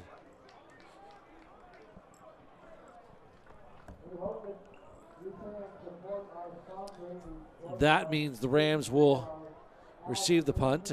Obviously, that's what happens. I was going to make a joke, but I won't. So 2 minutes, 17 seconds. And the visiting Butte Roadrunners in a dogfight with the Rams, who have responded well. Yeah. And again, for Jimmy Collins, the question is, we only have 2 minutes left. Are they going to try to score again? I'm sure they will. They'd like to. But the question is, they need to play another half of football. Yeah, and the Rams will get the ball to start the 3rd quarter. That's pretty important. So it'll be a punt first, and first Butte has to get this punt off safely. We'll see if the Rams bring some pressure here. The punter will be standing in his own end zone, it looks like. Sam Smart will punt back deep for the Rams at the 50-yard line. I believe is number, let's see who that is. Number's blocked. And here's oh boy, it's blocked. City College is going to recover in the end zone. And that is how you score a touchdown. And they almost blocked 2 punts prior, and finally they do get a block, and it was Floyd Gordon, the special teams player, falling on that one. So it was a safety given up by the Rams earlier, and now they come up with a big special teams play, and just like that, it's an 18-point lead for the Rams. So the block punt, the Rams recover in the end zone. Wow. And as Aaron just said, another score, 27 to the PAT. Let's see how this goes. It is up. It is good. It's 28-9. That is a huge turn of events for City College. We said, what are they going to do? They're going to try to score? Well, yeah, they just did score. Yeah, and exactly. And I alluded to it before. The Rams had been consistently bringing pressure on those punt attempts, and they finally broke through, and that's a tough place to punt no matter what when you're punting from your own end zone. But right now, if you're the special teams coordinator for Butte, you're going to have to maybe scheme up ways to protect your punter a little bit more come second half. And that was Floyd Gordon on that block punt? Is that who it was? Yeah. Well, he recovered. I actually couldn't tell who got the initial block, but, yeah, Floyd Gordon fell on that ball. It bounced in the end zone. And just like that, that's the easiest touchdown the Rams will have all day. Yeah, it's 28-9. I'm a bit surprised. Yeah, I mean, that safety that Ethan Bullock committed when he was brought down for a sack in his own end zone, it seems like ancient history now. I mean, the Rams have responded so well after a demoralizing opening drive by Butte offensively and then the safety, but both offense and defense have really woken up here, especially in the second quarter. One thing I'm noticing is the huge momentum swing, the enthusiasm. These boys the Rams are just, I'm going to use the word fired up. The ball comes off the tee against Seuss, so it looks like they're probably going to have to hold it. Well, the energy on the Rams sideline was a little subdued at the start of that first quarter, and it was really the interception by Holloway and the big running plays by Anthony Hurd that woke them up very quickly, and now they've had a whole lot of bounce to them, and you see players hitting each other on the pads and really pumping each other up, and meanwhile the Butte sideline a little bit more subdued now. Yeah, it'll be Cooley and Lavalier deep for the Roadrunners.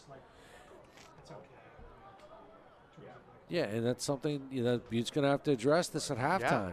Yeah. And this is still, I mean, this game is not out of reach. It's a 19-point lead for the Rams, but right now if you're Butte and you're going in 2 minutes into the half, you got to think, hey, we got to get stops defensively and we got to continue to run the ball well. Yeah, they want to get points. Deep kick, caught at about the 3-yard line. 15, 20. It looks like that was Cooley. And a big stop, a big hit for the Rams. Special teams, and again, Ed Singleton lowered the hammer that time on that tackle. And special teams have been very impressive all around, I think, for the Rams, especially on that kick coverage team. 2:04 left in the first half of play. Along with Aaron Turner, my name is Mike McDowd. We welcome you to this broadcast on here on Rams TV. We are thrilled to be presenting CCSF college football.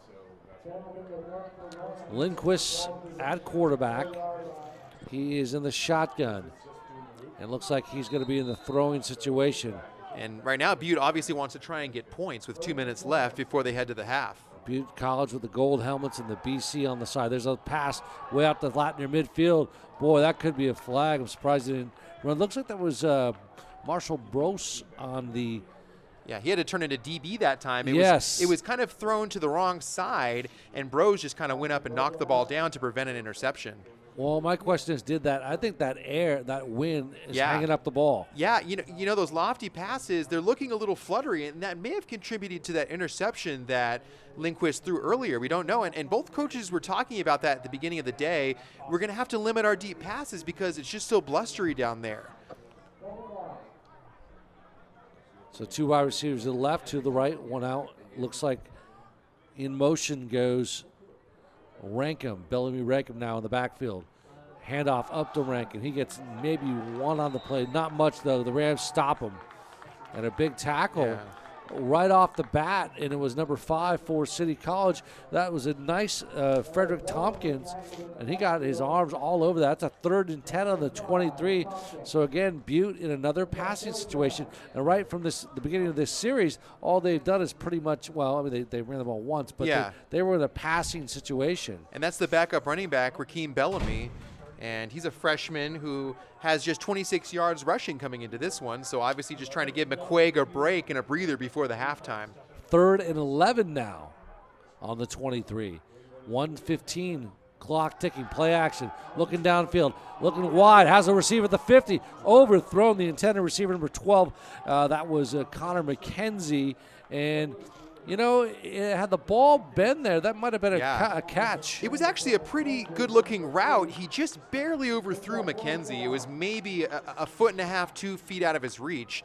That would have been a nice pitch and catch. So it's disappointing turn of events for Butte, but more importantly, because of the passing, they stopped the clock at 1:09. So City actually has a chance to maybe add on here with a minute and change left before the half. Rams showing look like they're going to bring some pressure again, by the way. They do. Jackson, deep. Ball bounces at the 45 and rolls down, and Jackson takes the ball, picks it up. That was a dangerous play. That's not a smart play. He's going to get talked to by a special teams coordinator. You want to not touch the ball when it's bouncing backwards and you're retreating, and especially when it's about to be downed by the kicking team, and especially when there's only a minute left in the half. So luckily, that was Michael Williams, by the way, and luckily that didn't hurt the Rams. Let me ask you a question. 59 seconds, really 60 seconds left. Yeah. Does Jimmy Collins just take a knee, or does he? You may just run the ball here, see what you can get. I mean, he may get ballsy and maybe try and throw a deep pass here, but if anything, you either take a knee or you just run the ball here. So Bullock at quarterback for the Rams, and it'll be Anthony Hurd in the backfield. Now man in motion. Well, it looks like they may pass here. They definitely are going for the gusto here. Back to pass. Bullock across the middle. Intended receiver for the Rams was number 15. That'll be Roderick Gaskins Jr., the wide receiver out of Salinas High School in Salinas. So Jimmy Collins, rather. I guess he's going to try things out, see if there's any soft wrinkles in the zone, and we'll see if he attempts another pass play here. The thing is, again, you don't want to necessarily give the ball back to Butte with under a minute to go. It's 2nd and 10 now, but there's still 54 seconds left on the game clock. Okay, 2 wide receivers down to the left, nobody in the backfield, 3 on the right side. Bullock calling signals. Backpack, quick little strike there out to the 35. Down to the 40, across the 45, or just about the 45-yard line. So a little bit of a screen there to a degree, and pick up there. The clock now winding, Aaron. And will Butte call a timeout? They may. I think they had one left, at least one left. You know, I just had a quick thought, Aaron. I think maybe Jimmy Collins is thinking, listen, we had trouble scoring the second half against Modesto, and another game we saw where they didn't Sacramento. And I think that's a concern because, again, the goal for this Rams team, they've got to play 4 quarters of football, as you alluded to at the beginning of the broadcast. Yeah, well, the first 2 games, the Rams were just on fire in the first half and slowed down in the second half. Against Modesto, they had a slow first half, and they didn't score a whole lot in the second half, but they made it close. They almost completed a comeback. By the way, there is an injured Roadrunner on the field, so I guess that gives us a bit of a breather here with 42 seconds left. Not sure who the player is. But, yeah, I mean, Jimmy Collins talked about that all week. He's just said we're going to be in a chance to win, or at least be in a position to win every game if we just play 4 quarters of consistent football. He knows his team on paper is consistently one of the most talented teams in the entire state, and it's just a matter of executing. And at this level with junior college players, all of them being predominantly first or second year college football players, you know, consistency can sometimes be elusive because you're talking about young football players, but right now Jimmy Collins he's got to be liking what he sees, his team up 19 and overcoming some early adversity in this game, most importantly. Well, one thing I am noticing here at the stadium, everybody's got their sweatshirts on and jackets. It's 66 degrees. Typically that would be a nice day, but when you got the breeze, 25-mile-per-hour winds, so that brings a little bit of chill factor. Yeah, it's blustery down there. It's a typical San Francisco day where it looks beautiful and then you step outside and you realize you need a jacket. And it's funny because we've been having a heat wave the past week. It's been 90-degree days, and it looks like the Butte Roadrunner did walk off under his own power, so play will resume here in a second. Bullock in the shotgun formation, man in motion now. He's number 1. That's Robinson. That rolls out, look downfield, got a quick pass to Bullock. Is down across the 40, 45. That is Robinson Jr. with a big pickup and a first down. The clock stops. I think they're going to probably stop this right now. And they'll take a knee or spike the ball. They'll spike the ball with 28 seconds. A good heads-up play. And you know, Aaron, I know I sound like I'm repeating myself, but what we just talked about seems to be the practical application. They want to score. Yeah, and why not? It Rams up 19. They can add on to that if they can get into the end zone or even get close enough to kick a field goal here. Field goals will be at a premium today just because of the wind down there, so we'll see. But right now, Collins trying to gamble and take a shot downfield. 2nd and 10 on the 28. Back to pass. Bullock. Look downfield. He's got a little bit of pressure. Rolls out the right as a receiver at just near the 11-yard line, and it is caught by number 38 for the Rams. That, of course, is Proby. Oh, excuse me, Grace. That was Grace, number 88. I thought it was 38. But he's been busy today, Ezra Grace. He has. That's a first down for the Rams. The clock is ticking, though. Oh, they're going to say he didn't get out of bounds. Oh, wow. Wow, that's trouble. I don't know if they know that, but they better spike the ball ASAP and get a field goal. Now they're going to run a play here, it looks like. And they better get this thing off. Back to pass Book. Book has time. Looks deep. Throws for the end zone.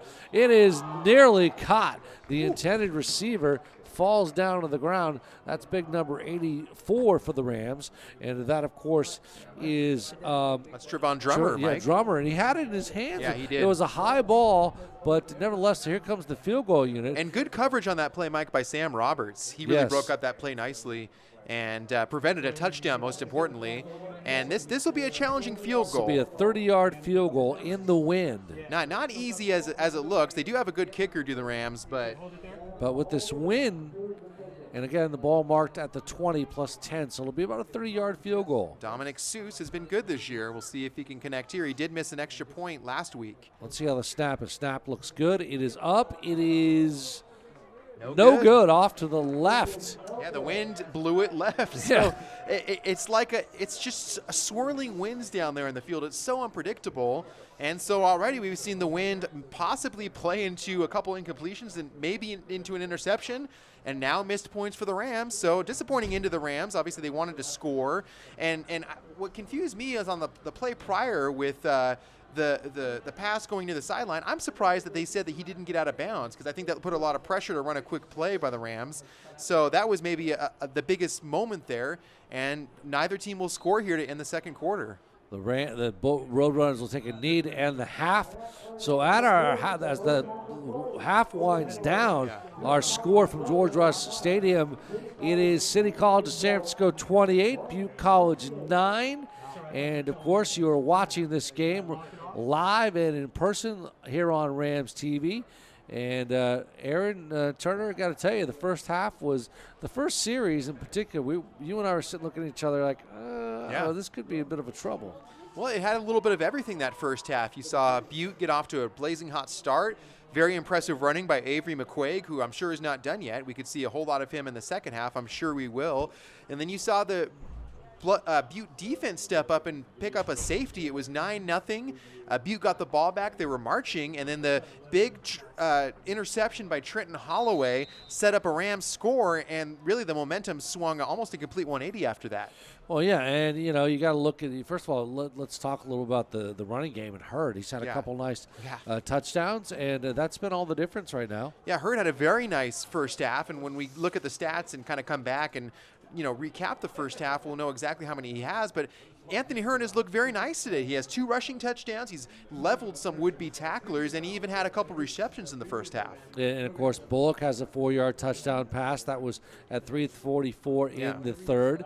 And then the big play at 2:12 in the second, was the blocked the block punt. Yeah. It was recovered by Floyd Gordon, and that is where we're at right now. Yeah, and right now it went 9-0 and then 28-0 in terms of teams scoring back and forth. So the Rams withstood a couple heavy punches and then started throwing haymakers of their own.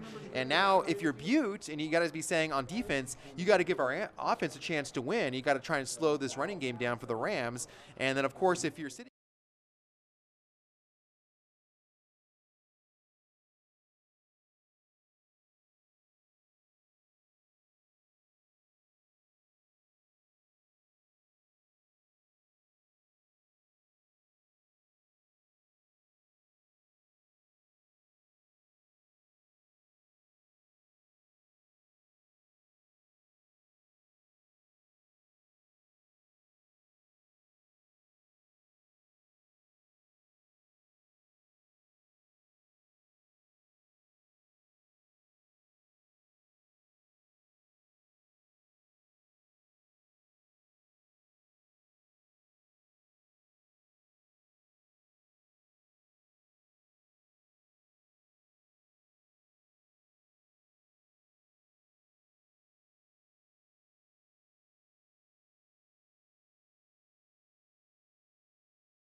athletics.com and the BEMA department here at CCSF. And Mike, as we intro this game here for the next few minutes, this is an interesting path that both these teams have taken, but it kind of mirrors each other in a way. Both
Welcome back inside George Rush Stadium here on the campus of City College of San Francisco. Aaron Turner, Mike McDowd, your Rams broadcasters here.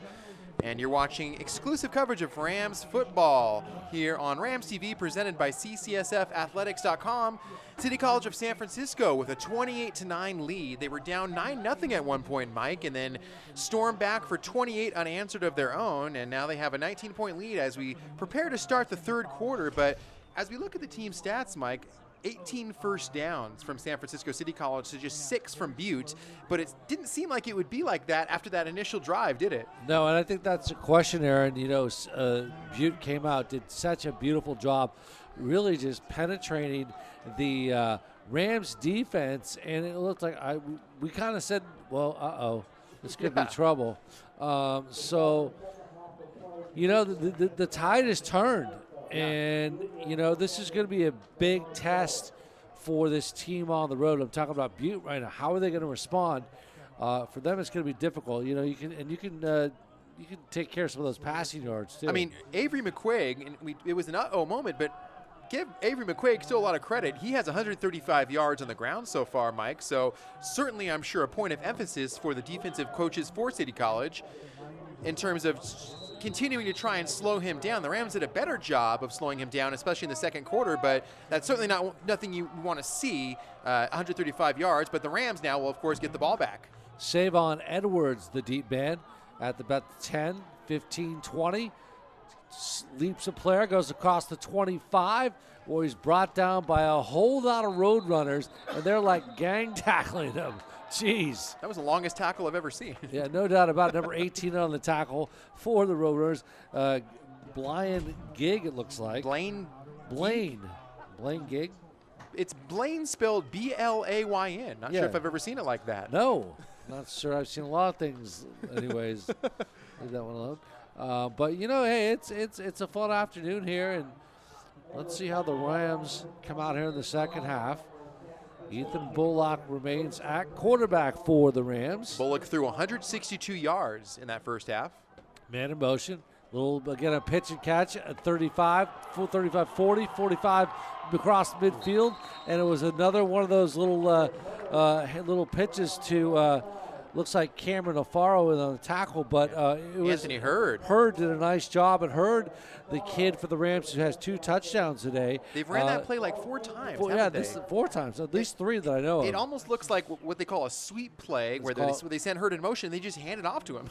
Yeah, it's like worked a well. pitch and catch. And Yeah, that's literally all it is. It's a very simple play. Yeah, it really is, but it's been effective. Hurd in motion, handoff straight up the middle. This time the ball carrier looks like that is... That's Jarmar Julian, Mike. Julian, yeah, thank you. Julian in the backfield. Haven't seen a whole lot of Julian today. He is the team's leading rusher statistically, but Jimmy Collins doing a good job of keeping all of his running backs fresh. Yeah, he really has, and you're right. I mean, prior to this game, Julian with 229 yards rushing coming into the game. He was by far the leading rusher statistically. 2 wide now, Hurd in motion. Handoff again to Hurd, out sweeps to across the midfield, doesn't really get anything, and give credit to that secondary who came across and shut down that laneway out there. Terrell Goodwin, the linebacker for Butte, in there on the tackle, and that was the same play we saw 2 plays ago, just basically to the other side, and that time Butte says, we've had enough of that play, we're going to shut that down. Yeah, good defensive stop. Yeah, so the ball on the 50, they got nothing out of that play. It's 3rd and 10, so this, presents a passing situation. Yeah. This Butte defense, I think, will be key to its success in the second half. If they can shut down the Rams' offense, they can give their offense a chance to get back into this. Bullock, shotgun, rolls out right. Has a receiver, the intended receiver at the 45-yard line, and he actually had it in the hands. It's big number 88 for City College. That was Ezra Grace again. Yeah, Grace, and we've called his name a few times. Yeah. But what that does is gives a little bit of confidence to the Roadrunner defense, shut him down. That's not what Jimmy Collins wanted because, again, the whole goal for the Rams, and you and I talked about this, Aaron, was the fact that this team needs to play 4 quarters of solid football. Yeah, and that's the thing. It's been the inconsistent play that's been a little frustrating for Collins, I think. And it was after the 1 first down, basically a 3-and-out after that. So good job, first test of the second half by the Butte defense. I believe it's Seuss to the 35, the punter, I believe. Stoppage of play.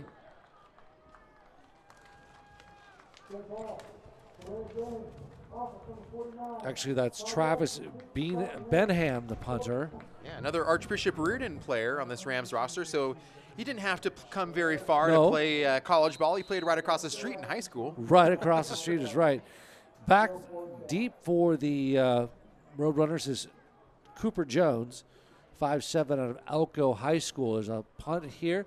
Jones fields it actually goes over his head, and it's going to take a Rams bounce. It's going to go inside the 10-yard line. Beautiful punt. Yeah, it really is. So about a good 50, 45-yard, Yeah. 50-yard punt. Special teams have been an adventure today because of this wind, and you've also seen Butte have a little bit of trouble kind of handling those balls, and that time we saw Cooper Jones just get the heck out of there and kind of took his chances, and it took a very fortuitous City College bounce, and it looks like, if they spot it correctly, yeah, Butte's going to start at their own 12-yard line.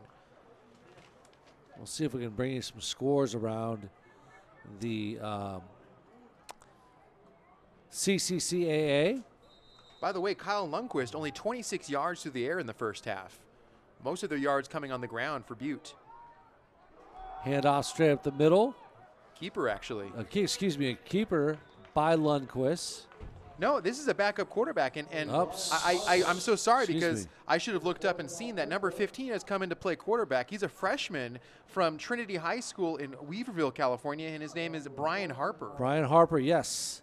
Harper with just 39 yards passing, no touchdowns, has one interception. In fact, his longest pass play. And he was in there for one play. I sorry to cut you off again because Kyle Lindquist is back in there. Yeah, so well, that takes care of that statistic.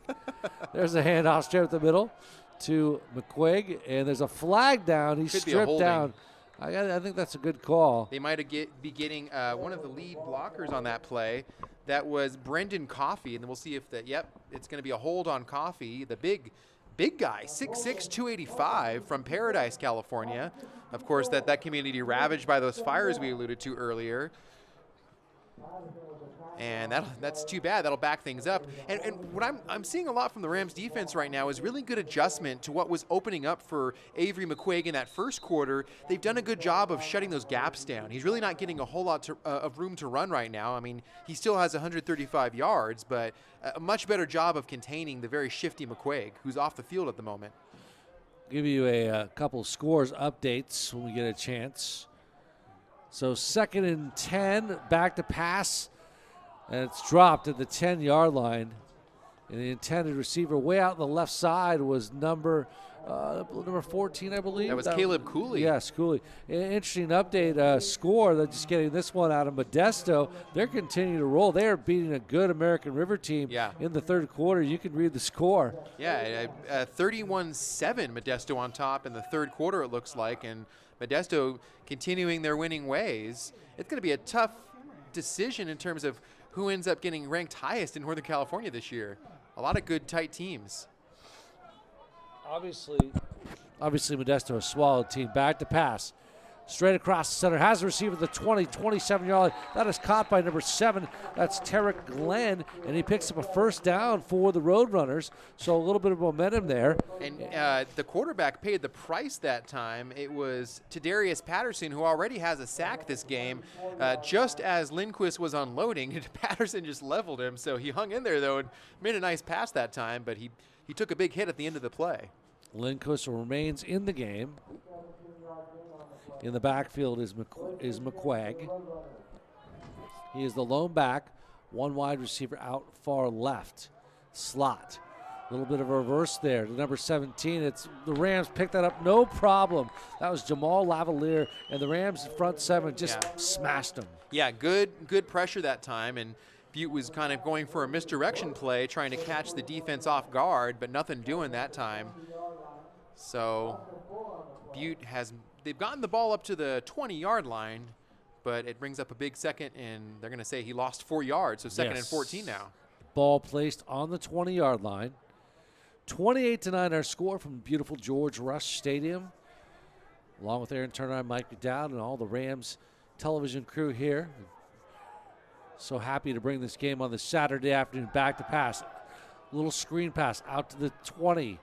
And it is caught and brought down out of bounds by number 22 for that, of course, is McQuaig, who went out and a little screen pass there, and that's the first time he's caught the ball. Yeah, and he's mostly been just used, obviously, as just the traditional tailback, but they're trying to get him involved however they can. He's their biggest offensive weapon, so why not try and scheme up some plays for him?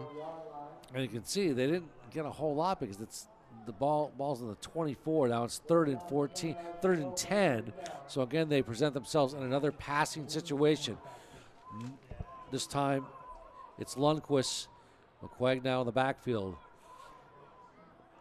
Receivers play action, back to pass. Lundquist steps up. He's in trouble. He's going to be sacked at about the 24-yard, now near the line of scrimmage, and he's brought down by number 5 for City College, which happens to be Frederick Tompkins. And they just did a great job. He really had nothing. Yeah, and you see on the replay, I mean, he just tried to sneak up the gut, and good, much better job in the second quarter, and then now here in the third quarter by these Rams linebackers adjusting after getting exposed a little bit early in that first quarter. They've really gotten their head in the right place, and now again another punt. Oliver Saunders will stand at about the 35. A little bit of a squabbly punt near midfield, doesn't get much, and it is, well, it's touched at about the 44-yard line. Well, good starting field position for the Rams here. They got the one first down on their opening drive of the second half, and then a good recovery by Butte's defense, and it forced a Rams punt. So we'll see if the Rams can get some points here in the third quarter. And it felt like Aaron, as if the Roadrunners were maybe getting a little bit of momentum on offense, but the defense of the Rams simply just shut them down, stifled them. Yeah, absolutely. Okay, now the Rams with 3 wide receivers to the left.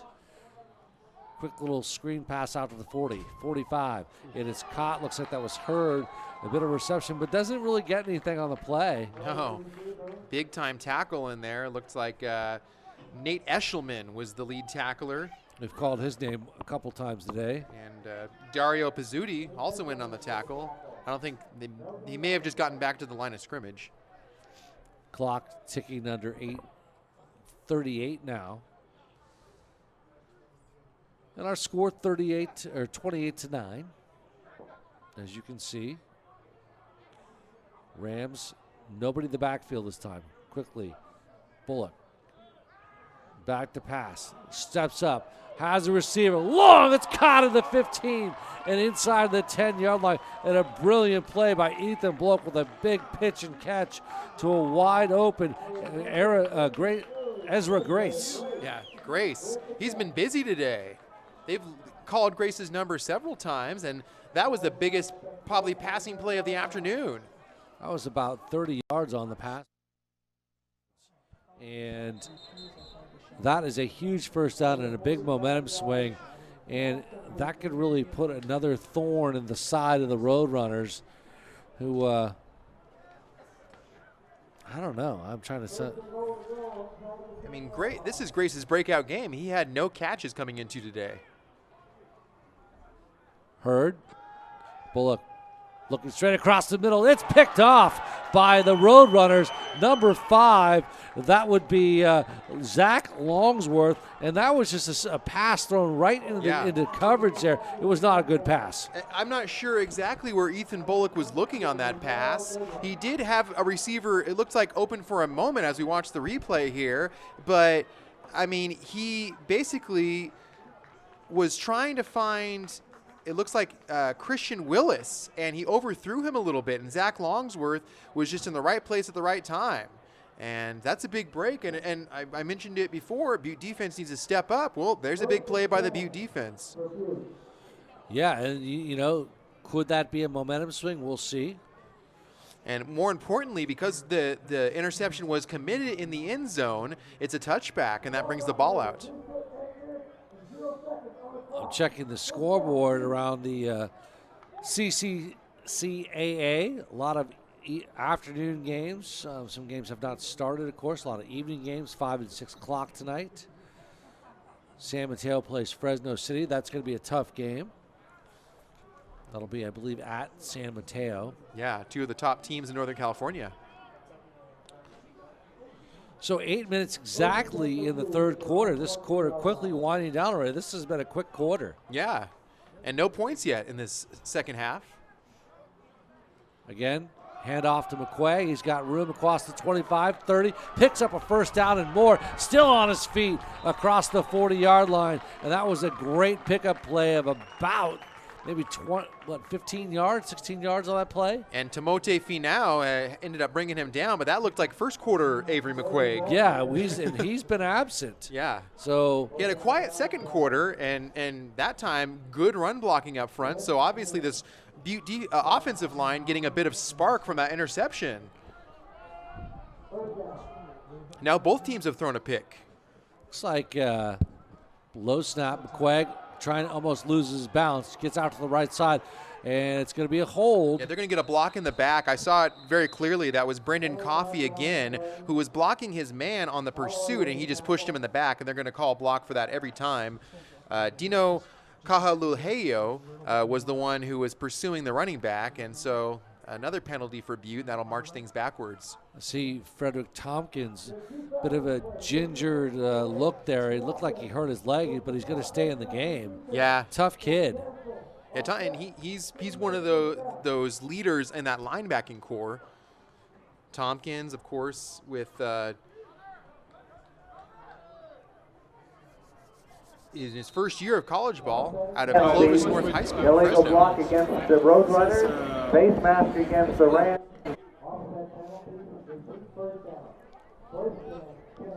So as we mentioned, Lundquist at quarterback. Lundquist with 7 touchdowns on the year for Butte.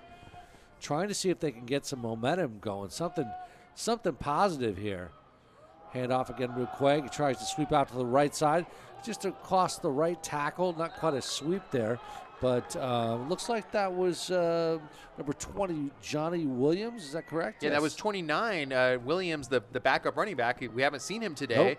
yet. He's from Sacramento and went to Intercom High School in the Sacramento area. So his first action, it's usually almost always McQuaig carrying the ball. in this I know. offense. That's why I was confused. I thought it was 22. And it looks like they're going to give McQuaig an extended breather, so Williams stays in there. So Williams, the lone back. One wide receiver to the far left, one to the right. Slot formation, handoff to Williams. Gets off right tackle, cross midfield, and into Rams territory. He'll be maybe a yard short of the first down, Mike. It looks like he was spotted very close. Yeah, it's going to be maybe a half yard. Okay. So it'll be third and very short. Short. Even the clock hasn't changed, but yeah, they're going to call it 3rd and 1. It's really realistically less than a yard. So do you bring McQuaig back in, or do you leave Williams in? Nope, Yeah, Williams is in. Yep. So don't worry. And they look like they're in a running situation here. Rams in a 3-4 defense, looks like. Little off the left side. They pick up the first down. Williams, and a positive gain for the Roadrunners. Yeah. Well, the Roadrunners want to do two things, of course. They want to keep the ball out of the Rams' offense hands, give their defense as much of a rest as possible, and try and eat up as much clock. And this is a team that loves to run the ball, and if they can get production from their backup running back, they're really loving things right now. As they try to just creep back in this one. They're still down 19, but if you can get a score here on this possession, that makes things a lot more interesting. So the ball on the 42-yard line. 1st and 10 for Butte. Rams, looks like a 3-4 defense. Play action, back to pass. Keep it across the 40, and it's loose. It'll be a Rams football. The Rams recover. They do a great job stripping the ball away from Lindquist, and the Rams will recover that football. Costly turnover for Butte. Lindquist did everything right that time, but at the very end of the play we see on the replay, he kind of stuck the football out a little bit, almost like he was trying to juke the defender. Not the best job of protecting the ball, and someone got a helmet on it. I can't tell who, so just a bad break for the Butte offense because they had things rolling for a minute. They were into Rams territory, and the Rams take over at, about the 30-yard line. Yep, they're going to officially put that, what they're going to call that, 34-yard line. Close enough. That's another tough break for Butte. Yeah, no, they had it rolling there for a while, but that was, see, it's about fundamentals.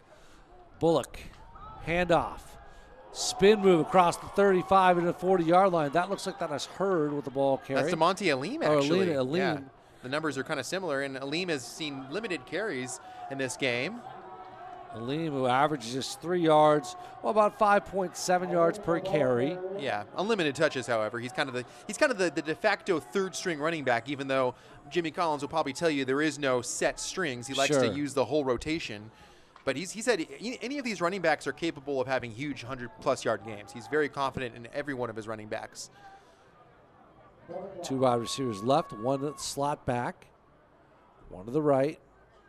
Hurd in motion, handoff straight up the middle, just across the left side is number 29, and that is Alim. As Aaron mentioned, out of Doherty Valley in San Ramon. And, yeah, I mean, that's one of the luxuries about City College. It's something called depth. Yeah. They typically have it. Yeah. And if the minute they don't have it is the minute they don't have a good football team. Absolutely, and it all starts at the running back position on offense for City College, and they love to open up the passing plays through runs, and it's been great for Jimmy Collins in a sense because different running backs have gotten it done at different times, and that gives you confidence in what your depth is.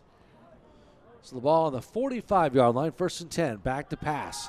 Bullock, keeper, scatters across the 50-yard line and into Butte territory. So a little bit of a gain to about 5 to 6 on the play, maybe? Yeah, and it was a nice job as we watched the replay, just recognizing that no one was really open and recognizing there was a hole, and he was able to get about 6 or 7 on that scamper and also protect himself, most importantly. Not 6 yards for the first down. Looks like they gave him 6 on the run, so it's 2nd and 4. DeMonte Alim in the backfield. High snap, handoff to Alim. Right side, goes across the 50, near the 45-yard line and brought down. Not quite the first down, but close enough. Very close. Depends on the spot, actually. It looks like he may have gone down right at the 1st-yard marker. And if that's the case, that's just enough to move the chains. He literally got the exact yardage he needed. So 1st and 10 on the 45-yard line in Butte territory. I like what Collins is doing, by the way, with kind of feeding the hot hand right now with the running back position and also giving people breathers. We saw a lot of Anthony Hurd, and then we saw a bit of Jarmar Julian, and now it's Dante Alim's turn. So Alim in the backfield, as we mentioned, the slot. Back, a handoff again to Alim, this time off the left side. Across the 45, 30. He is across the 25-yard line. And, wow, a big first down run there for Alim. And that was his biggest carry of the afternoon. Yeah, Alim he's feeling it right now. And he really is. Got a hole up front, and he kind of, as we watched the replay, just kind of skittered ahead. He had very light contact initially, and good blocking up front by the big boys. You saw a couple tight ends and a couple guards getting upfield, and that's what you want to see if you're a running back. You want to see your big offensive lineman ahead of you creating holes. Gain of 20 yards on that. 1st and 10 on the 24. Ball. Almost 2 minutes left. Another quarterback keeper. Bullock out of bounds now. Just, There was a bit of a late hit there. At least the fans were yelling for something, but no flag that was close called. to a crack, what they call like a comeback block, and Christian Willis was looking to hit someone to create some space, and he got his pads into Terrell Goodwin. I think the Butte sideline wanted a flag there. They don't get one. And it was a very short run, maybe a gain of 1, if anything, for Bullock on that time. Again, it looked like Bullock was a little confused on that play. I'm wondering if maybe he realized someone ran the wrong route because he kind of just took off and tried to pick up whatever he could. Yeah, it actually looks like, Aaron, they got nothing on that. So 2nd and 10 on the 24. Again, Bullock. There's 2 wide receivers to the far right. Handoff again to Alim near the 25, and he really gets nothing again. And that was Anthony Hurd back in with the ball carrier because Jimmy Collins continues to bring in fresh backs. So we have to be very cognizant of who's in and who's out. And Hurd had a pretty good first half. He had 59 yards rushing in the first half, did Hurd. Picks up a few more there. Or did he? Maybe he lost a yard. Yeah, it looks, 3rd and 11 now. So Bullock, again, has trips right now. Back to pass. Bullock Looks straight across. Over its ball. Oh, my goodness. It's tipped off to the 10-5. And it is nearly a touchdown. It is caught by Kendrick Robinson Jr.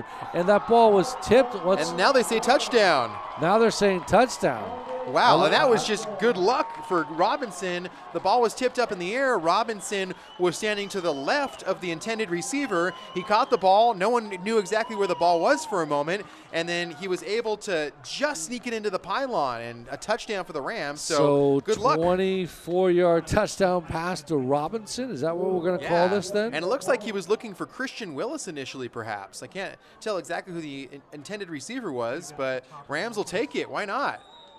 Well, that was a surprise to the broadcasters as well. So with 37-3 left in the third quarter, a quick third quarter, the Rams strike again, and with a 24-yard touchdown pass or tip to Robinson, and is now 35-9, Aaron. Wow, and well, hey, it's Rams. They really have had a few breaks go their way today, and that's sometimes what you need in a big game. That makes the lead 26 points now. Robinson Jr. now has 4 touchdowns on the year. That leads all receivers. He's the second leading receiver in terms of yards, but is now the touchdown leader in that receiving core. And coming into today, Robinson had 173 yards. He was averaging 17 yards a catch. So, hey, City College looking to right things after a heartbreaking loss last Saturday. It has come out and made a statement today against Butte. Yeah, and I think, well, I don't think, I know it's pretty obvious. The Rams had something to prove here this afternoon. Absolutely. Last week was a wake-up call. They feel like they should have beaten Modesto. It was a game they circled on the calendar for a year because they were very upset they lost their own bowl game last year at George Rush Stadium. To end the season. Yeah, and you know what? That gets you pretty ticked off. It does. There's a high booming kick. Caught it about the 3. It's caught, so they'll down it. Fair caught that inside his own 5-yard line. That's not something you see very often. No, but the ball's going to be placed at the 25-yard line. It's a new rule in college football, isn't that? I believe that is correct. No, that's only if it's fair caught in the end zone. End zone. And I think because of how the wind has been affecting kicks, they may just be trying to play it safe. But yeah, No, it's actually it's actually the 25 yards. I beg your pardon. It's a new rule. That's right. That's right. And see, and that's. I thought I was right, Aaron. Then I'm like, Aaron's correct. I apologize. No, yeah. And that's one of the things, I guess, for player safety, to prevent big collisions, they're allowing players to just fair catch it, even if it's not in the end zone, and it's an automatic touchback of sorts. Lindquist at quarterback for Butte with just 37-3. Aaron Turner will take over the duties in the fourth. Back to pass. Lindquist's got plenty of time. Across the middle. A caught receiver has crossed the 45-yard line. A nice catch by Glenn Terrick. Glenn, the wide receiver out of Franklin High School, Elk Grove, Sacramento area. And a big first down and pitch and catch from the 25-yard line.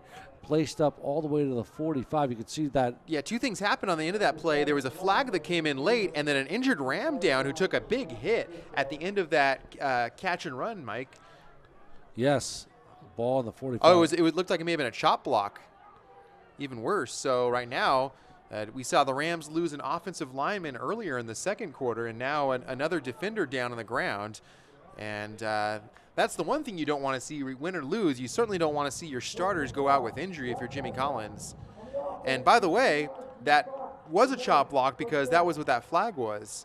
So after the end of that catch and run, it'll be erased with a penalty here, and the ball will be moved back to the 31. It was a 21-yard gain, but no, it's going to come back. Yeah. And it was a big first down, but unfortunately that's going to be brought back. So the chop block, which is, obviously we're seeing with the injured player the reason that they call that a penalty. It's just a very risky play.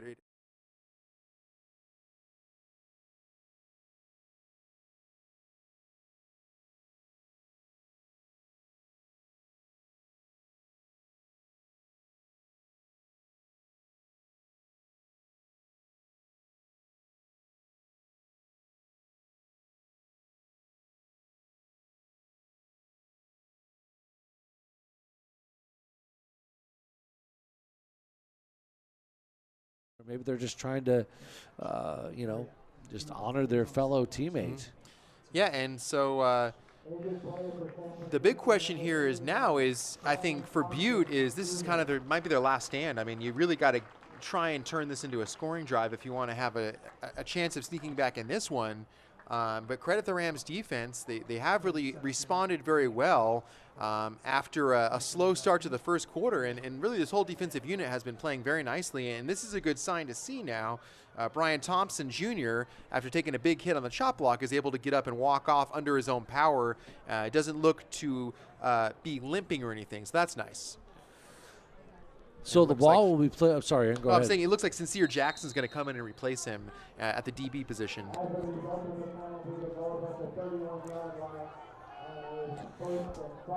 Once again, at quarterback for back to pass.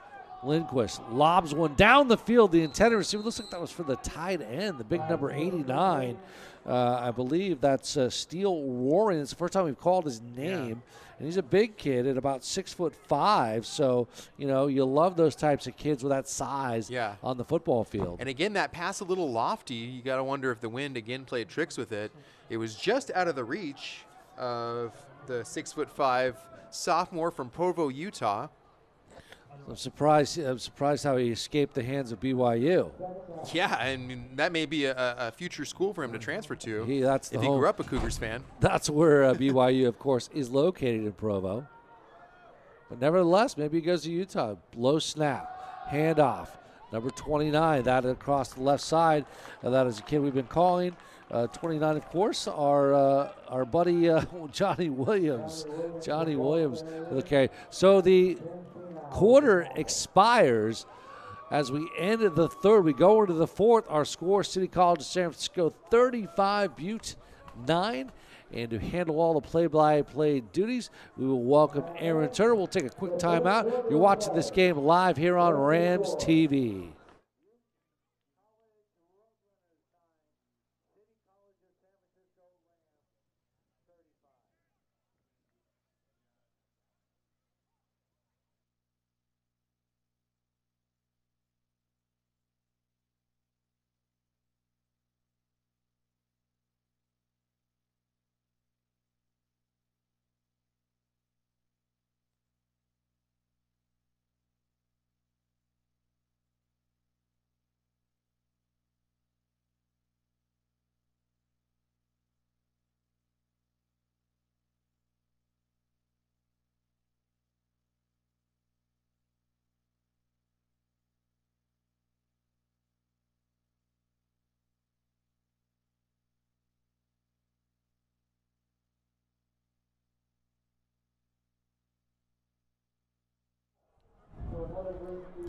Back inside the broadcast booth at George Rush Stadium on the campus of City College of San Francisco, getting you ready for the start of the fourth quarter. Butte with the ball, and they're facing a 3rd and 4.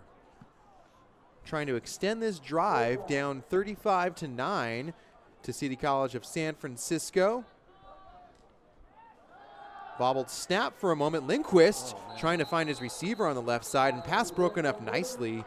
He was looking for Marshall Brose, and that'll bring up a 4th down. So as we resume our play-by-play, Aaron Turner, Mike McDowd inside your Rams broadcast booth. That'll bring up a punt. Yeah, but Brose almost had that ball. Yeah. It hit his hands, and he really should have had it. But, I'm looking at these weather conditions. You can see the winds just whipping around. I think the ball is playing havoc on both teams, but particularly Butte right now. Not a whole lot of yards through the air through either team today. It's mostly been a running game, and we mentioned that in pregame, these teams kind of wanting to mirror each other, and we have seen kind of similar play calling from each team, ironically enough. That punt is away. It's a low punt, takes a Butte bounce at the 40, rolls inside the 30, and it's down at about the 28 or 27 yard line. You saw the return man, Oliver Saunders, kind of messing with the Butte punt coverage team. But the Rams will take over at their own 28-yard line, and you got to think that if they can put together a scoring drive here, that could very well put the game well out of hand. Yeah, no doubt about it. I'm looking at the weather update. Wind's almost 28 miles per hour. That's heavy. I mean, you can just look at the flags out there. Yeah, I mean, and the trees are just blowing back and forth. And we've seen it affect, I think, a couple kicks. We've seen it affect some punts.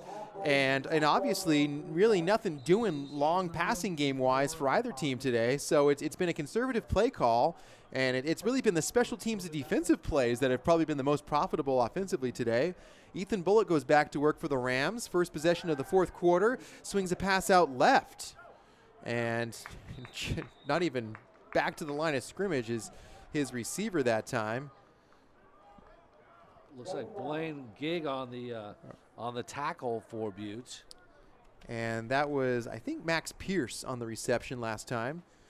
Called his number a few times today. So no gain, back to the line of scrimmage on that pass. 2nd and 10 following the completion. Two receivers down low. Aleem in the backfield, it looks like. No, that's Anthony Hurd. They fake the handoff to him. And just overthrowing his receiver was Bullock. He was looking again for Ezra Grace, who's been very busy today with his Rams receiver. And Grace already has probably the team lead in receptions today, you got to think. I'd imagine. For the limited times they've thrown, and a penalty would have wiped that away anyway, so it's all for naught. It looks like either a legal shift or a hold, to be exact, on the Rams. That marches things backwards. So right now, if you're the Rams, you're mainly saying on offense, don't do anything silly like throw an interception or fumble the football. We did see an interception already in the second half from Ethan Bullock. That's been one of his few mistakes today. Well, 14 minutes of football left, so yeah, there's no way that the Rams, should lose this game whatsoever. They'd have to self-destruct, to be quite honest. Yeah, they are up 26, which is a pretty comfortable lead with now 13:59 on the game clock before this one expires. Rams looking to go 3-1 and send the Butte Roadrunners back home at 2-2. Good pressure this time, and a fumble. Ball's on the ground, and this could be a huge break for Butte. It's a touchdown. And LeVar Cie fell on that one. And again, Ethan Bullock, a victim of the blindside pass rush. We saw in the first quarter a safety, and now, like I said, trying to avoid mistakes. Well, that's a mistake right there. Well, you got to feel the pressure better. That is I just said the word destruction, and that is a big pickup. A good defensive suit by the Roadrunners, and they took advantage of it, knocked the ball out of the quarterback's hand. Yeah. Picked it up for about, what was the ball placed? About 25 It was about, at least a 25-yard scoop and run. Yeah, so listen, I hope I didn't put a jinx on this. And now City's going to have to burn a timeout because Butte is going to go for 2 on this one, Mike, it looks like. Yeah, I mean, I just said it. I go, short of a disaster. Yeah. And this is not what you want to see whatsoever. It's a critical mistake, but still plenty, Yeah, still a big enough lead where you can absorb it. Even if they convert on 2 here, which we'll see now.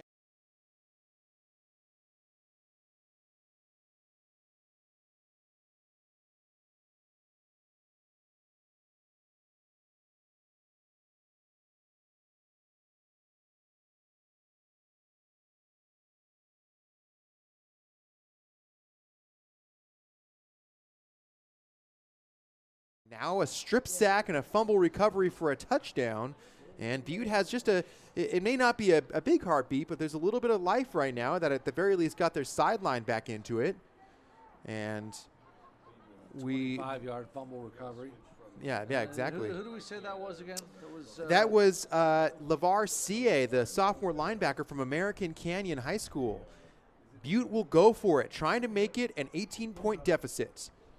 Rolling right is Lundquist. He's got a receiver wide open, and it's good. Touchdown, or the extra point is good. The 2-point try and the completion to Tyler Lukowski, the freshman from El Dorado Hills, California. And it's 35-17. So with 13:49 to go, you got to think if you're the Butte defense, you're saying, hey, we need to get this offense off the field as quickly as possible. I know. Here's the call. Let's get the ball Lukowski. Doesn't that name just sound like classic? That's a football name right there. Exactly, Lukowski. And, it's like we're in Chicago right now, watching the Cubs. Reminds you of Bubba Nagurski, huh? Yeah, exactly. and Bronco Nagurski, I should say. But right now it's an 18-point deficit. So, again, if you're City College of San Francisco, take care of the football and try and eat up some clock here and try and dash any hopes of a miracle comeback for Butte on the road here. Yeah, that was a big break. Now let's see what the defense could do. Yeah. Again, City College, how do they respond? It's really football is a game of response. Yeah. And City College has been outscored on the season by a lot in the second half of games, and that's something to be noted for. They did play better in the second half last week against Modesto. They came up just short, losing by 3. Of course, Butte came up 1 yard short. Otherwise, they'd be still undefeated coming into this game, but they lost to Fresno City 13-10 last week. Back to return, Savon Edwards for the Rams. And an onside kick attempt. Butte trying to get the ball back, and it looks like they may have. They do. The Roadrunners. wow. May very well. It looked like initially a Roadrunner may have fallen on it. Now it may have changed hands in that scrum. And by the way, Flags a penalty. are down. Yeah, thank you, Mike. A penalty came in way after the play was over. We saw a Roadrunner kind of come in out of nowhere and shove someone. We'll suss it out on the field, but it's City College football, and they're very lucky to get that ball back. It looked like for just a moment the Roadrunners had recovered after it went off the foot of a Rams player, so they caught the Rams off guard that time with an onside kick. I actually thought the Roadrunners got that ball. Initially they did, but it may have changed hands, before they could secure it. In the scrum, so to speak. Yeah. Well, that's a tough break for Butte because that was a very good heads-up play by them to kind of catch City College sleeping. Yeah, no, it really did. It was a heads-up play. The personal foul looks like it'll be offsetting. Got it.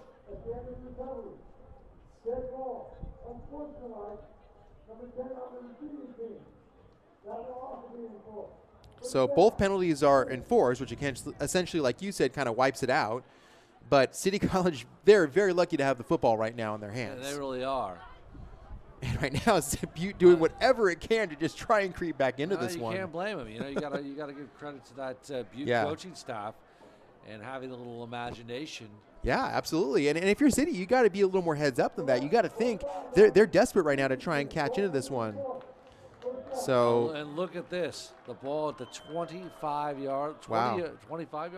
Yeah. And brilliant field position for the Rams. They can capitalize on it, really put this game out of reach. A touchdown would officially put it out of reach. Even a field goal would be pretty instrumental here.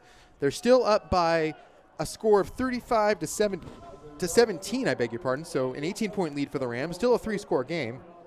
They would love to add on here if possible, but they got to take care of the football. Ethan Bullock surrendering the football on a strip sack fumble last possession. That led to a Butte touchdown. They then converted on 2 to make it an 18-point deficit. Rams will start at the 25-yard line of the Roadrunners. And Aaron, that was just a costly penalty on Butte. Yeah, that was. They I had know. An opportunity to get back in the game with the fumble recovery, but let's see what they do. Kendon Robinson down low with Christian Willis in the slot. Anthony Hurd takes the handoff.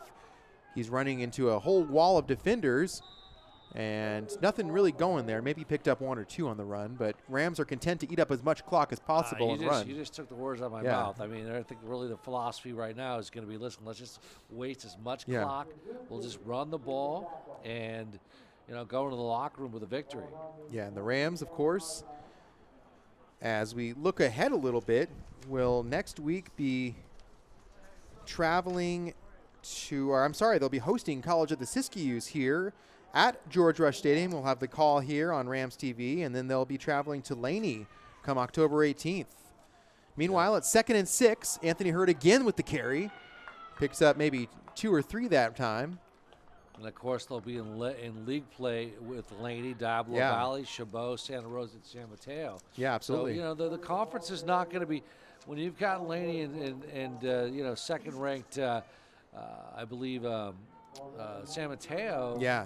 Man, it's a tough conference. San Mateo, of course, the the regional rival for San Francisco. They always tend to play those final games of the season against each other, and they're on a very hot start, San Mateo. And quite frankly, I don't care if there's no rivalry or not, they don't like each other. They do not, and they're very familiar with each other, of course, playing right down the road from each other.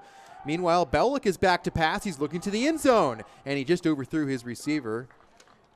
He was looking for Trayvon Drummer, who was one-on-one in coverage. Yeah, number 84, you're right. And he had some decent coverage behind him. Yeah, and just a little bit overthrown that time. And that brings up 4th and 4. And will the Rams attempt a field goal here? They may. Yeah, Savion Brown was covering him pretty decently. Yeah. And it would have been a tough touch grab and catch. So we're going to now see Dominic Seuss again on the field. He missed his last field goal attempt. This one will be a little bit deeper, but with those winds swirling, we'll never know what's going to happen. This will be 36 yards. Seuss, yeah. Trying to amend for his last miss. See if this wind plays havoc. Looks like he got that one. No, just wide right. Hard to tell, wasn't it? Yeah, it had the distance, but the wind, again, just pushed that one right. So it stays an 18-point lead. That's a break for the Roadrunners. Absolutely. Now, the question is, can they move the ball down the field and score? This is a must-score possession here. Yeah, and outside of that opening drive of the ball game, they really have not done a good job. Yeah, and that's the thing. Well, and they got a little one-dimensional once Avery McQuaig was taken out of the equation, the McQuagan. But no, it's interesting. And with this wind, it's really limited both teams passing, and that's been the problem. I think if you're Butte, you probably would have liked to have more options offensively, but now they're going to have to try and get down the field in a hurry. They have an empty backfield, 2 receivers on either side of the formation, and now they bring the receiver in motion. Back to pass is Lindquist, and he takes off. And Lindquist, who has a fumble of his own on one of those very same type of quarterback keepers, that time did a better job of securing the football. Yeah, he did a good job getting across off the left side. One thing you'll notice is that, you're right, Aaron, Butte in really a passing situation for the first time where they've had 2 wide receivers to the right, 2 to the left. You haven't really seen that type of formation. They usually have one guy in the backfield, slot, maybe 1 wide receiver. But now they are in a passing. Now they're going to go trips right. Yeah, and they do have 1 running back on the field. That's Johnny Williams. Or no, I beg your pardon. That was actually Rakeem Bellamy, the 3rd-string running back, who took the swing pass from the backfield, and that was a very short gain. Ball was tipped, looked like. Yeah. One of the defensive linemen. That brings up 3rd and 2. So the San Francisco front 7 is putting pressure on. It's 3rd and 2, and this is a big play right now for the front 7. Yeah. But and a huge play for the Roadrunners. The goal right now is nothing fancy. They just need 2 yards. What do? I'd say they're probably going to run that little screen or something. Yeah, you got to think 22 might have the ball in his hands here as well. Yeah, he's back in, McQuaig. And they'll pass on 3rd down. And it's almost intercepted. They were looking for number 88. That's Solomon Navarro. And almost intercepting that ball was Daniel Gunnarsson, it looked like. Or was that Jakari Godfrey? That was one of the 2. And either way, it was a very risky pass for Butte. They were gambling. That brings up 4th and 2. And now, obviously, with down 18, you're going to have to go for it here. Well, they're looking for Navarro, the 6'3" tight end at 245, a big boy. Yeah. And they're going to go. It looks like they're going to go for it. You have to go for it here, and there's kind of no other choice. It'll be 4th and 2. So can Butte extend this game a little bit longer with 11:19 to go? McQuaig in the backfield, 2 receivers up top. And now back to pass. Lindquist, they find McQuaig. Nice catch, and he has enough for a 1st down. So that was a simple design play. They knew they were going his way the whole time. High percentage play, Aaron, and smart. Yeah. And why not get the ball to really the best offensive player on the field for the Roadrunners? Yeah. And he got it, picked up the 1st down, and that's exactly what they needed. The game would have been over with. Yeah, McQuaig does come out for a moment now, so he'll be on the sidelines. They'll go with an empty backfield to start here. 2 receivers on either side of the formation. That was just the 4th reception of the season by McQuaig. Lindquist looking down the field, takes off now. He's being pursued, trying to find the sideline, and he'll run out of bounds right before the 50-yard line. He was pursued by Trenton Holloway and a couple linebackers. It looks like Timote Finau was also chasing him from behind, but that'll move the chains and, more importantly, stop the clock. 15-yard run and a first down. So right now, it's just Lindquist doing whatever he can to try and extend this game. He does have 37 yards rushing coming into this game on 8 carries.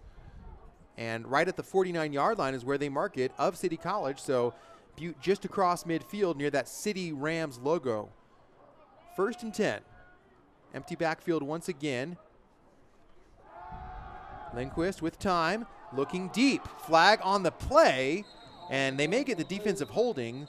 They were looking for Connor McKenzie, and we're going to see if they call a penalty here on the Rams on that pass attempt. And watching the replay, he had one-on-one, and they may just get a little bit too late of contact.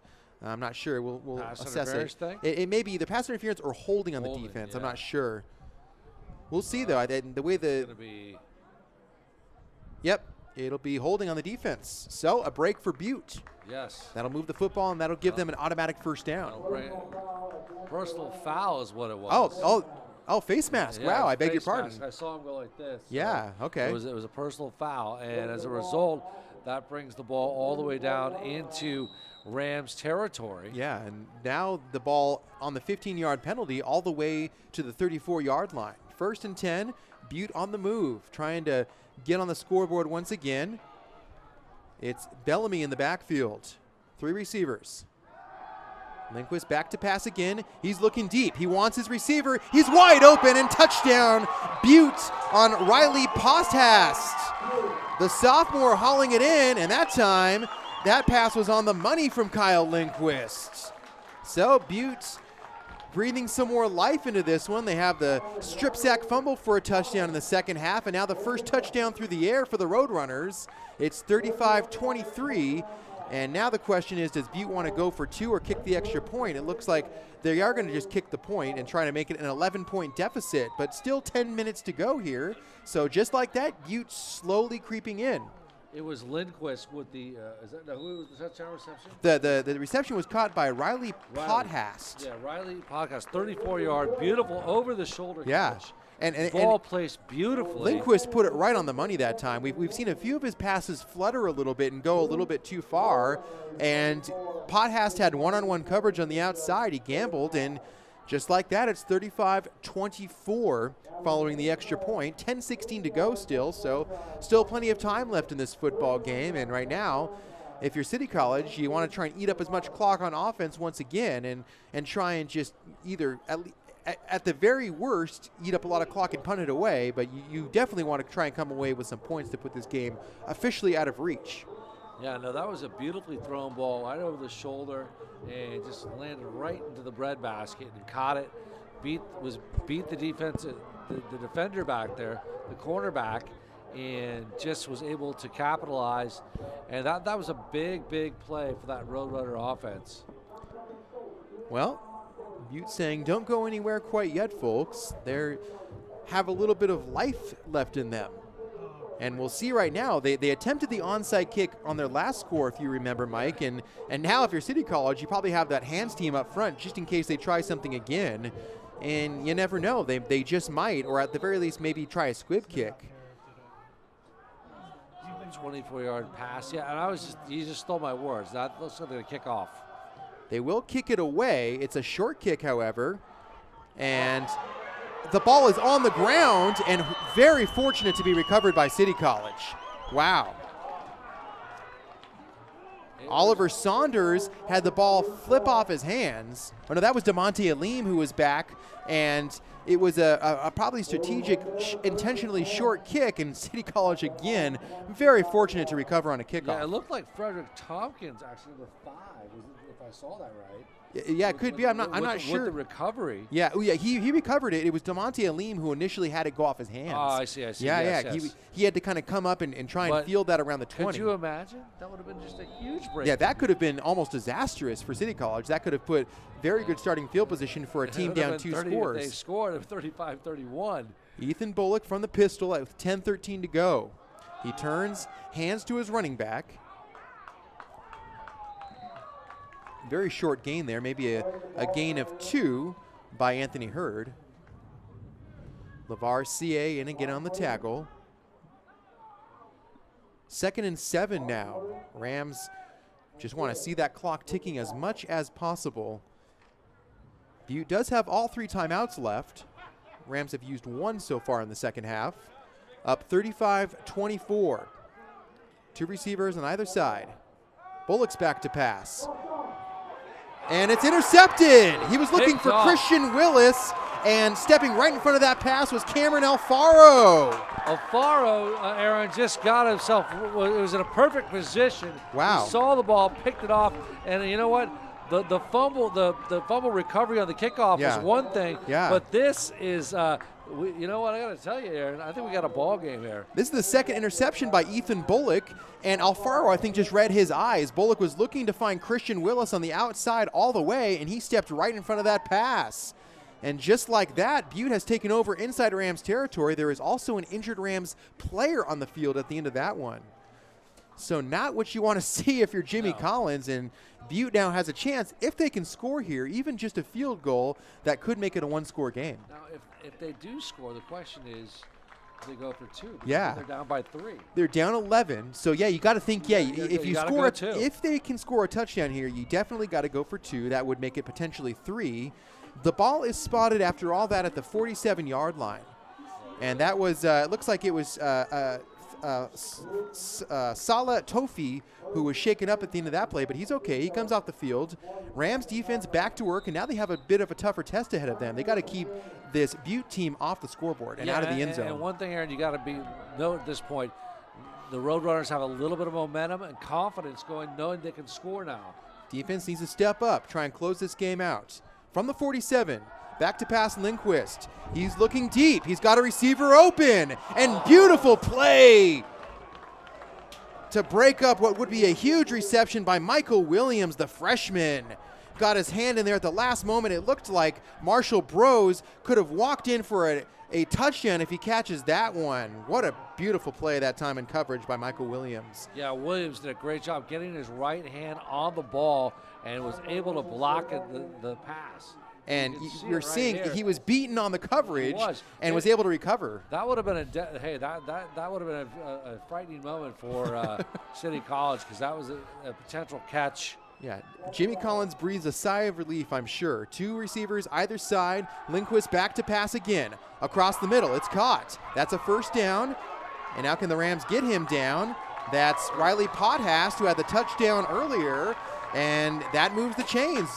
Butte marching inside the 25-yard line of City College. And you can hear the Butte crowd starting to make some noise here at George Rush Stadium. And there's some momentum going on. You got to give credit to that quarterback, Kylie. That's Kyle Lindquist, and he Lindquist. goes to a no-huddle, by the way, here, Mike. Same formation as last time. Low snap, Lindquist handles, and false start this time will stop things. So that a break for the Rams defense to catch their breath a moment. No doubt about it. And first of all, it's a bad snap. Yeah. So That's a tough break for Butte. They had some momentum going, and they were going with a no-huddle to try and speed things up here. Now the Rams cycle things on defense, bring in a few extra linemen. A few depart as well.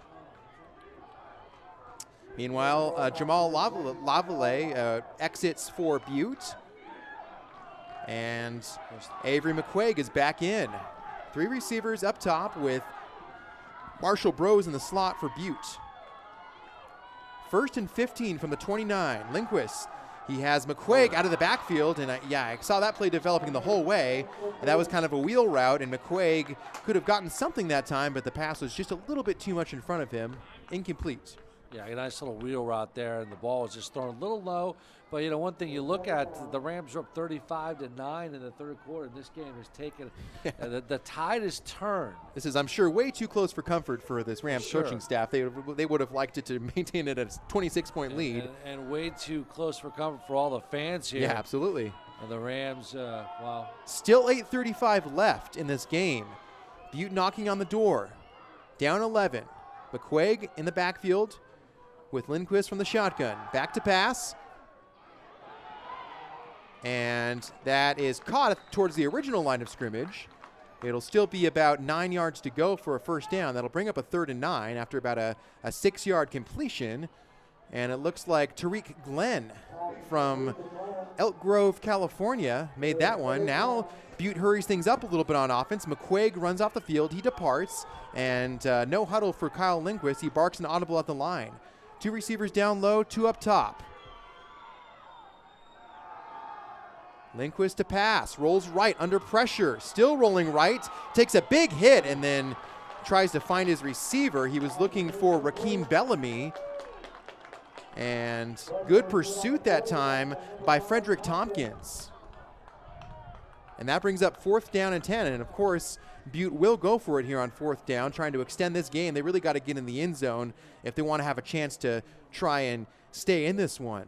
Big 4th down here. Also, Jaquari Godfrey was really did a nice job trying to shut down that pass. And the secondary did a really good job in that particular play.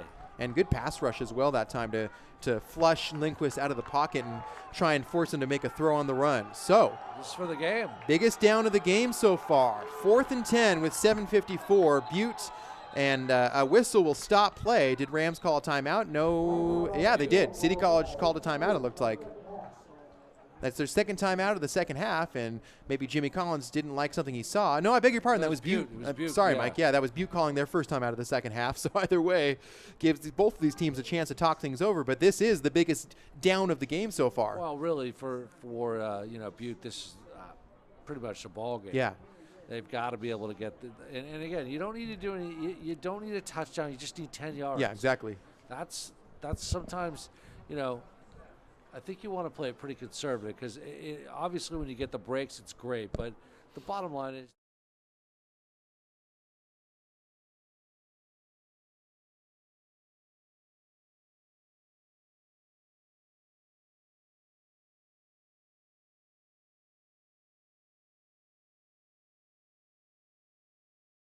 Yeah, and I haven't seen too many blitzes by the Rams this afternoon. No, yeah, they mostly just rushed the 4 linemen. So I don't think they're going to change their philosophy right now. Well, right now it's 4th and 10. Ball is at the 24-yard line, so Butte has to get down to the 14 to try and extend this drive and try and put more points on the board. Same formation as last time with a tight end on the field as well. Empty backfield. McQuaig is not on the field for Butte. Lindquist calling audible. Low snap. Under pressure. Just floats it up. He's got a receiver and nothing doing that time. That was Riley Pothouse who had the touchdown. He was one-on-one with his defender, and it looks like Trenton Holloway. Good coverage that time. Also, Avery Burt. No, that was Avery Burt. I'm sorry. Tremendous pursuit on him and just really forced the long pass. Yeah. That pass was not good. There was pressure, and he just kind of threw it. Yeah, Lindquist just kind of had to chuck it up before he took a big hit at that one. I think if he had a little more time to throw, he might put a little more accuracy on that pass. So the Rams take things over with 7:50 to go. Ball game's still not over. They just got to hang on to the ball here, up 11. And this is Jamar Julian. Limited action today, but he runs over a defender, picks up a hard-fought 4 yards. The leading rusher for the Rams. For number 26 for Butte, and I can't see his number, so you can. That's Cleon Hamilton, who was in on the tackle. Gain of 6 on the first down run. 2nd and 4 now. Yeah, it was a hard hit by that. Yeah, and Jamar Julian's a big guy at 5'11", over 200 pounds. He's tough to bring down between the tackles. He stays in the game. He gets another carry here, right up the middle. Still on his feet. He has a first down. That's going to move the chains. Still on his feet. Jamar Julian. He's played sparingly today, but he's trying to be the closer for the Rams and eat up some clock here. 7 minutes and ticking. Meanwhile, Siasi Finau was in on the tackle, but not before the chains will move. 1st and 10 now, under 7 minutes to go before the conclusion of this one. Rams trying to close things out at home and move to 3-1. I'll tell you what, this has been a good game, though. Absolutely. No question. A good, entertaining game. Jimmy Collins is probably not the most pleased man right now, but it's been fun for us fans and broadcasters to call. It's been entertaining, and it's had a little bit of everything so far this game. From the pistol, another carry by Julian. He is a big body in the open field, running right between the tackles, picks up 12 on the first down run. And now City just trying to chip away at that Butte defensive line. Blaine Gigg, on the tackle, the defensive back out of Chico High, came across. He's had a few tackles for the Roadrunners today. And Julian, we've seen Anthony Hurd, we've seen DeMonte Alim, now Jamar Julian, who leads this team in rushing. Statistically, has 229 yards through the first 3 games, averages 76 yards a carry, or a game, rather, not a carry, averages 6.5 yards per carry, which is also very impressive. 1st and 10 from the 48 of the Roadrunners now. Rams trying to march things down and close things out. 3-4 deep. Julian, that time ran into a wall of defenders, maybe a gain of 3 that time, but he's such a big guy, even when he gets stopped, he's still going to pick up another yard or 2 just falling forward. I mean, he's just a really big guy. I mean, he's listed at 5'11", 230. That's like inside linebacker size. Definitely. Zach Longworth, the linebacker, 6'1", out of Grand Terrace with that high school, the tackle for the Roadrunners. And those linebackers have been busy all afternoon for Butte. Well, and really both linebackers have probably had a lot. I mean, with how good these running games can be, of course, City College, they love to run the ball when they can. They average 140 yards a game on the ground, does City College. Julian again. Another first down. The big boy eating up clock. And the clock will stop momentarily, but now it'll wind again. And now we're under 5 minutes to go in this one. Rams marching inside the 40-yard line down to the 36. And Longworth again on that tackle. So Jimmy Collins playing it very conservative right now. Oh, absolutely. You do not want to stop the clock. No. He will run it as many times as he possibly can. And one thing you don't want to do, you do not want to fumble the ball. Oh, absolutely. Well, we've seen a couple fumbles already and a couple interceptions. Why I said it. Yeah, that's the last thing the City College wants to do here. 4:30 and ticking. Again, a handoff to Julian. And again, he rumbles forward, carrying tacklers with him. Jamar Julian, maybe that's why he saved him till the 4th quarter, because he has fresh legs. Yeah, he's like a bulldozer right now. He's doing a great job. Offensive line's doing a nice job. Open up those holes, but really he keeps his legs moving. Just when you're bigger by 15 pounds and the guy's trying to tackle you, I mean, it's just tough. Sure. As the running back, I mean, he's one of the bigger guys on the field right now in terms of just sheer mass. And now a timeout's called. I mean, he's like a traditional fullback. Yeah, he is built like a fullback. He's an old school running back, and there is a banged up Roadrunner on the play, by the way. So we'll kind of pause play here, but you gotta like what you see. I mean, a few times City College has kind of faced adversity in this game. They gave up the easy score on that first opening possession. Their throat. They committed a safety, and they've even had to withstand a couple turnovers here in the second half. But right now, responding nicely, they kept the Roadrunners off the board on their own defensive end, and now they're trying to march things down and close things out. Cliff Jackson, the injured player, gets up off the field, walks off with the coaching staff, the defensive back. Good to see everyone hopefully healthy by the end of this one, as healthy as can be. I know we did see earlier in the first half Lucas Lavin exit the game. He's now on the sideline in crutches and a walking boot, so we hope he's okay. Not good news. I mean, yeah. You don't like to see that. So there's a significant injury there. Just don't know what it is. I'm sure he'll probably be getting an MRI. Yeah, one of the starting linemen, though, for the Rams. But, hey, credit the backups for coming in and playing tough. And I believe that was Isaiah Sierra who came in and took his place at the tackle position. He's played a nice game so far. We've seen a couple sacks given up by City. And ironically, the 2 sacks given up, one resulted in a safety and one resulted in a strip sack fumble touchdown recovery. But aside from that, it's been a pretty clean game pass blocking wise. It has been. Aside from the 2 big plays. 3:40 and ticking. Rams winding this down now, up 11. From the 25. 2 receivers down low, 1 up top. And that ball's on the ground. That is not what you want to see. A bad snap that time. Bullock just wisely falls directly on it. It was LeVar C.A. was in there trying to knock it loose, but nothing doing. That at the very least keeps the clock moving and brings up a second down. 2nd and 15. Well, you mentioned the word destruction, and the Rams were short of actually having that come true. Yeah, it almost looked like we spoke that into truth for a moment.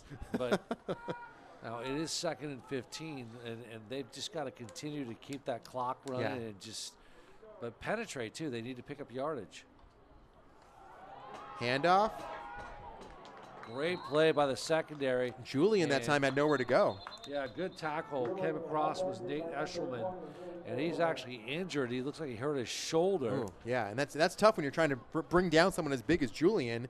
Eshelman at 5'11", 205. Well, Jarmar Julian's the same height and about 25 pounds heavier. Yes, and he's holding his. Let's see if we can get Yeah, it looks like a lower body injury of some sort, Mike. So we do hope, of course, the Roadrunners can head back home, win or lose, with all their players fully healthy. Well, he's coming out. He's getting back on his feet, so that's good news. Eshelman, he looks to be okay, just banged up a little bit. But Aaron, it's 3rd and 15. This is a critical play, so they do need yardage. Yeah. At this point, Aaron, you put it back to, let's see, the ball's on the 30. Yeah. So you put it back another 5-6 yards. You're talking about a 46-yard field goal. Oh, that's out of the question in with the these conditions. wind. Yeah, no, it's not going to happen. Yeah. And you got to think, if you're the Rams, you probably want to maybe just run the ball again, and then maybe try and pin Butte deep inside their own territory with some kind of punt if they can't pick up the first down. The clock is stopped because of the injury, and that may be by design. Perhaps Eshelman being a little crafty there, trying to just stop the clock. Well, if he did, we don't know. But we may see the Rams attempt to pass here. Jarmar Julian is still in. He's in the backfield. Christian Willis is split alone down low with 2 receivers up top. From the 30, 3rd and 15 for the Rams with the clock stopped. They will run it with Julian, and he'll run right into a herd of Roadrunner defenders. And now Butte will call a timeout. So they will stop the clock with 2:39. And now decision time for Jimmy Collins. Well, let's see. It's going to be the ball. The 30-yard line again. If that, yeah. 30, So, 29 maybe. Okay, 29. Yeah. Let's place it back another 6 yards. Right. So we're talking about a 40-yard field goal. Yeah, I don't think it's happening with this wind. I mean, no. I we've think seen it's them too miss risky. 2 It's field too goals risky. already. Yeah, and because you give Butte great field Absolutely. position, good field position, and a chance to take it down Yeah. and make this game even closer. You get an onside kick. yeah, boom. right. Yeah. Well, it is a 2-score game. It's 35-24. Rams up 11 with 2:39 following the timeout. Butte does not have any timeouts left. City has 2 left, and we'll see once City College breaks their huddle if they send out the special team unit or if their offense stays on the field. And you do have to give Butte a lot. They might just let the offense stay on the field, run a play. I'm sorry to cut you off. Maybe, yeah. You know what I mean? And just let time run down and let Butte take over with limited time, knowing they can't stop the clock any further. You looked at the Butte team and you thought, well, maybe this game's over with, and they looked like they were packing it in, but Yeah. they did. They've competed. Give the Roadrunners a lot of credit. These two Absolutely, they've teams stayed in this game. Yeah, these two teams very familiar with each other. They're not going to give up for anything, and the offense does stay on the field. 4th and 12.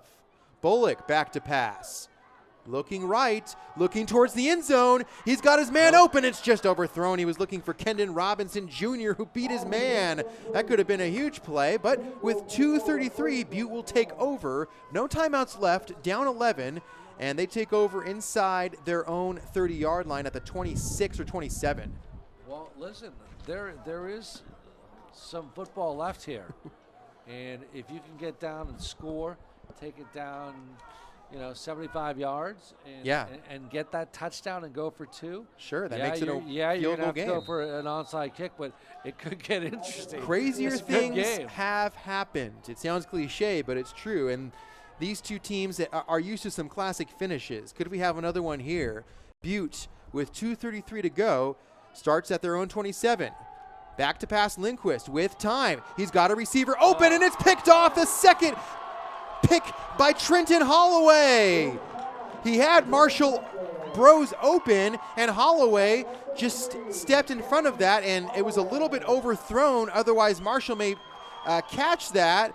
And the second pick of the day from Trenton Holloway. He's had one heck of a game, the freshman from Fresno. It's the play's already done, but I was going to say one thing, Lindquist can't do is he can't throw the ball, can't throw an interception.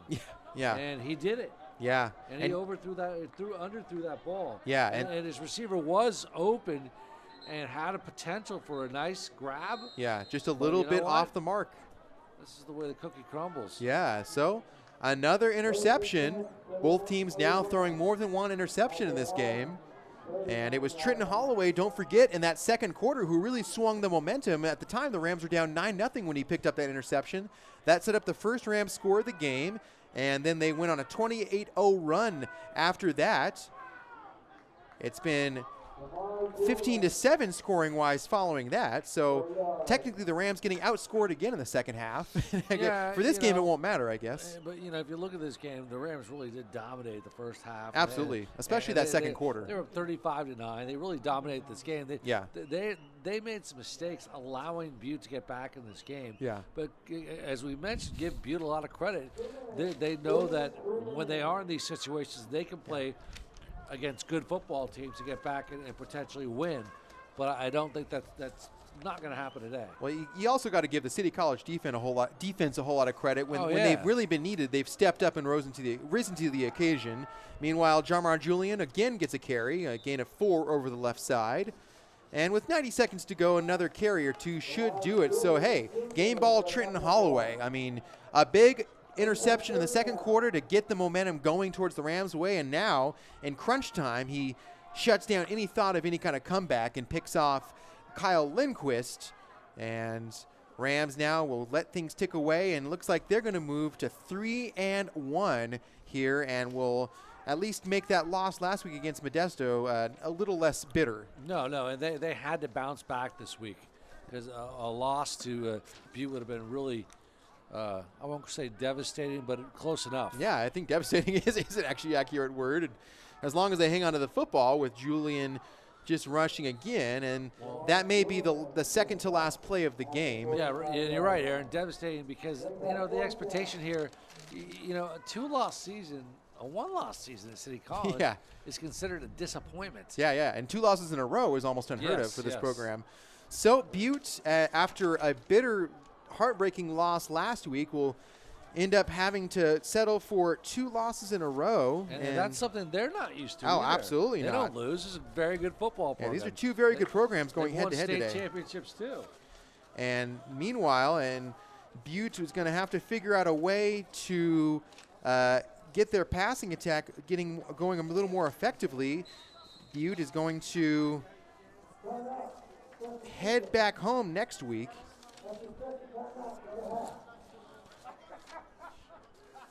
Yeah, let's see here. I believe that. There's my schedule. I was looking for it. I got it for looking you. ahead to the schedule, Butte will head back home and they'll take on Laney College, which is going to be a huge game. Yeah, absolutely. Laney has just been a force. And Laney, of course, the defending state champions, now being featured, profiled this year, currently in production by Last Chance U on Netflix. Butte, after that game on October 19th, after a bye week, will head to Feather River College, play on the road, come back home, play Siskiyou College of the Siskiyous, who will be here next week at City.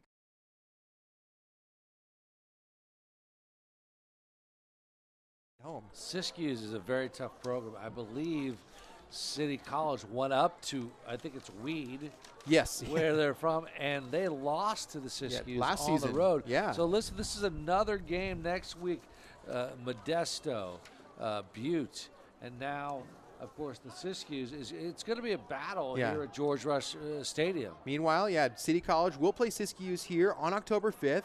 They'll have a bye week of their own, and then they'll play at Laney College on October 18th. And I believe Siskiyous is homecoming here at the George Rush Stadium, I believe.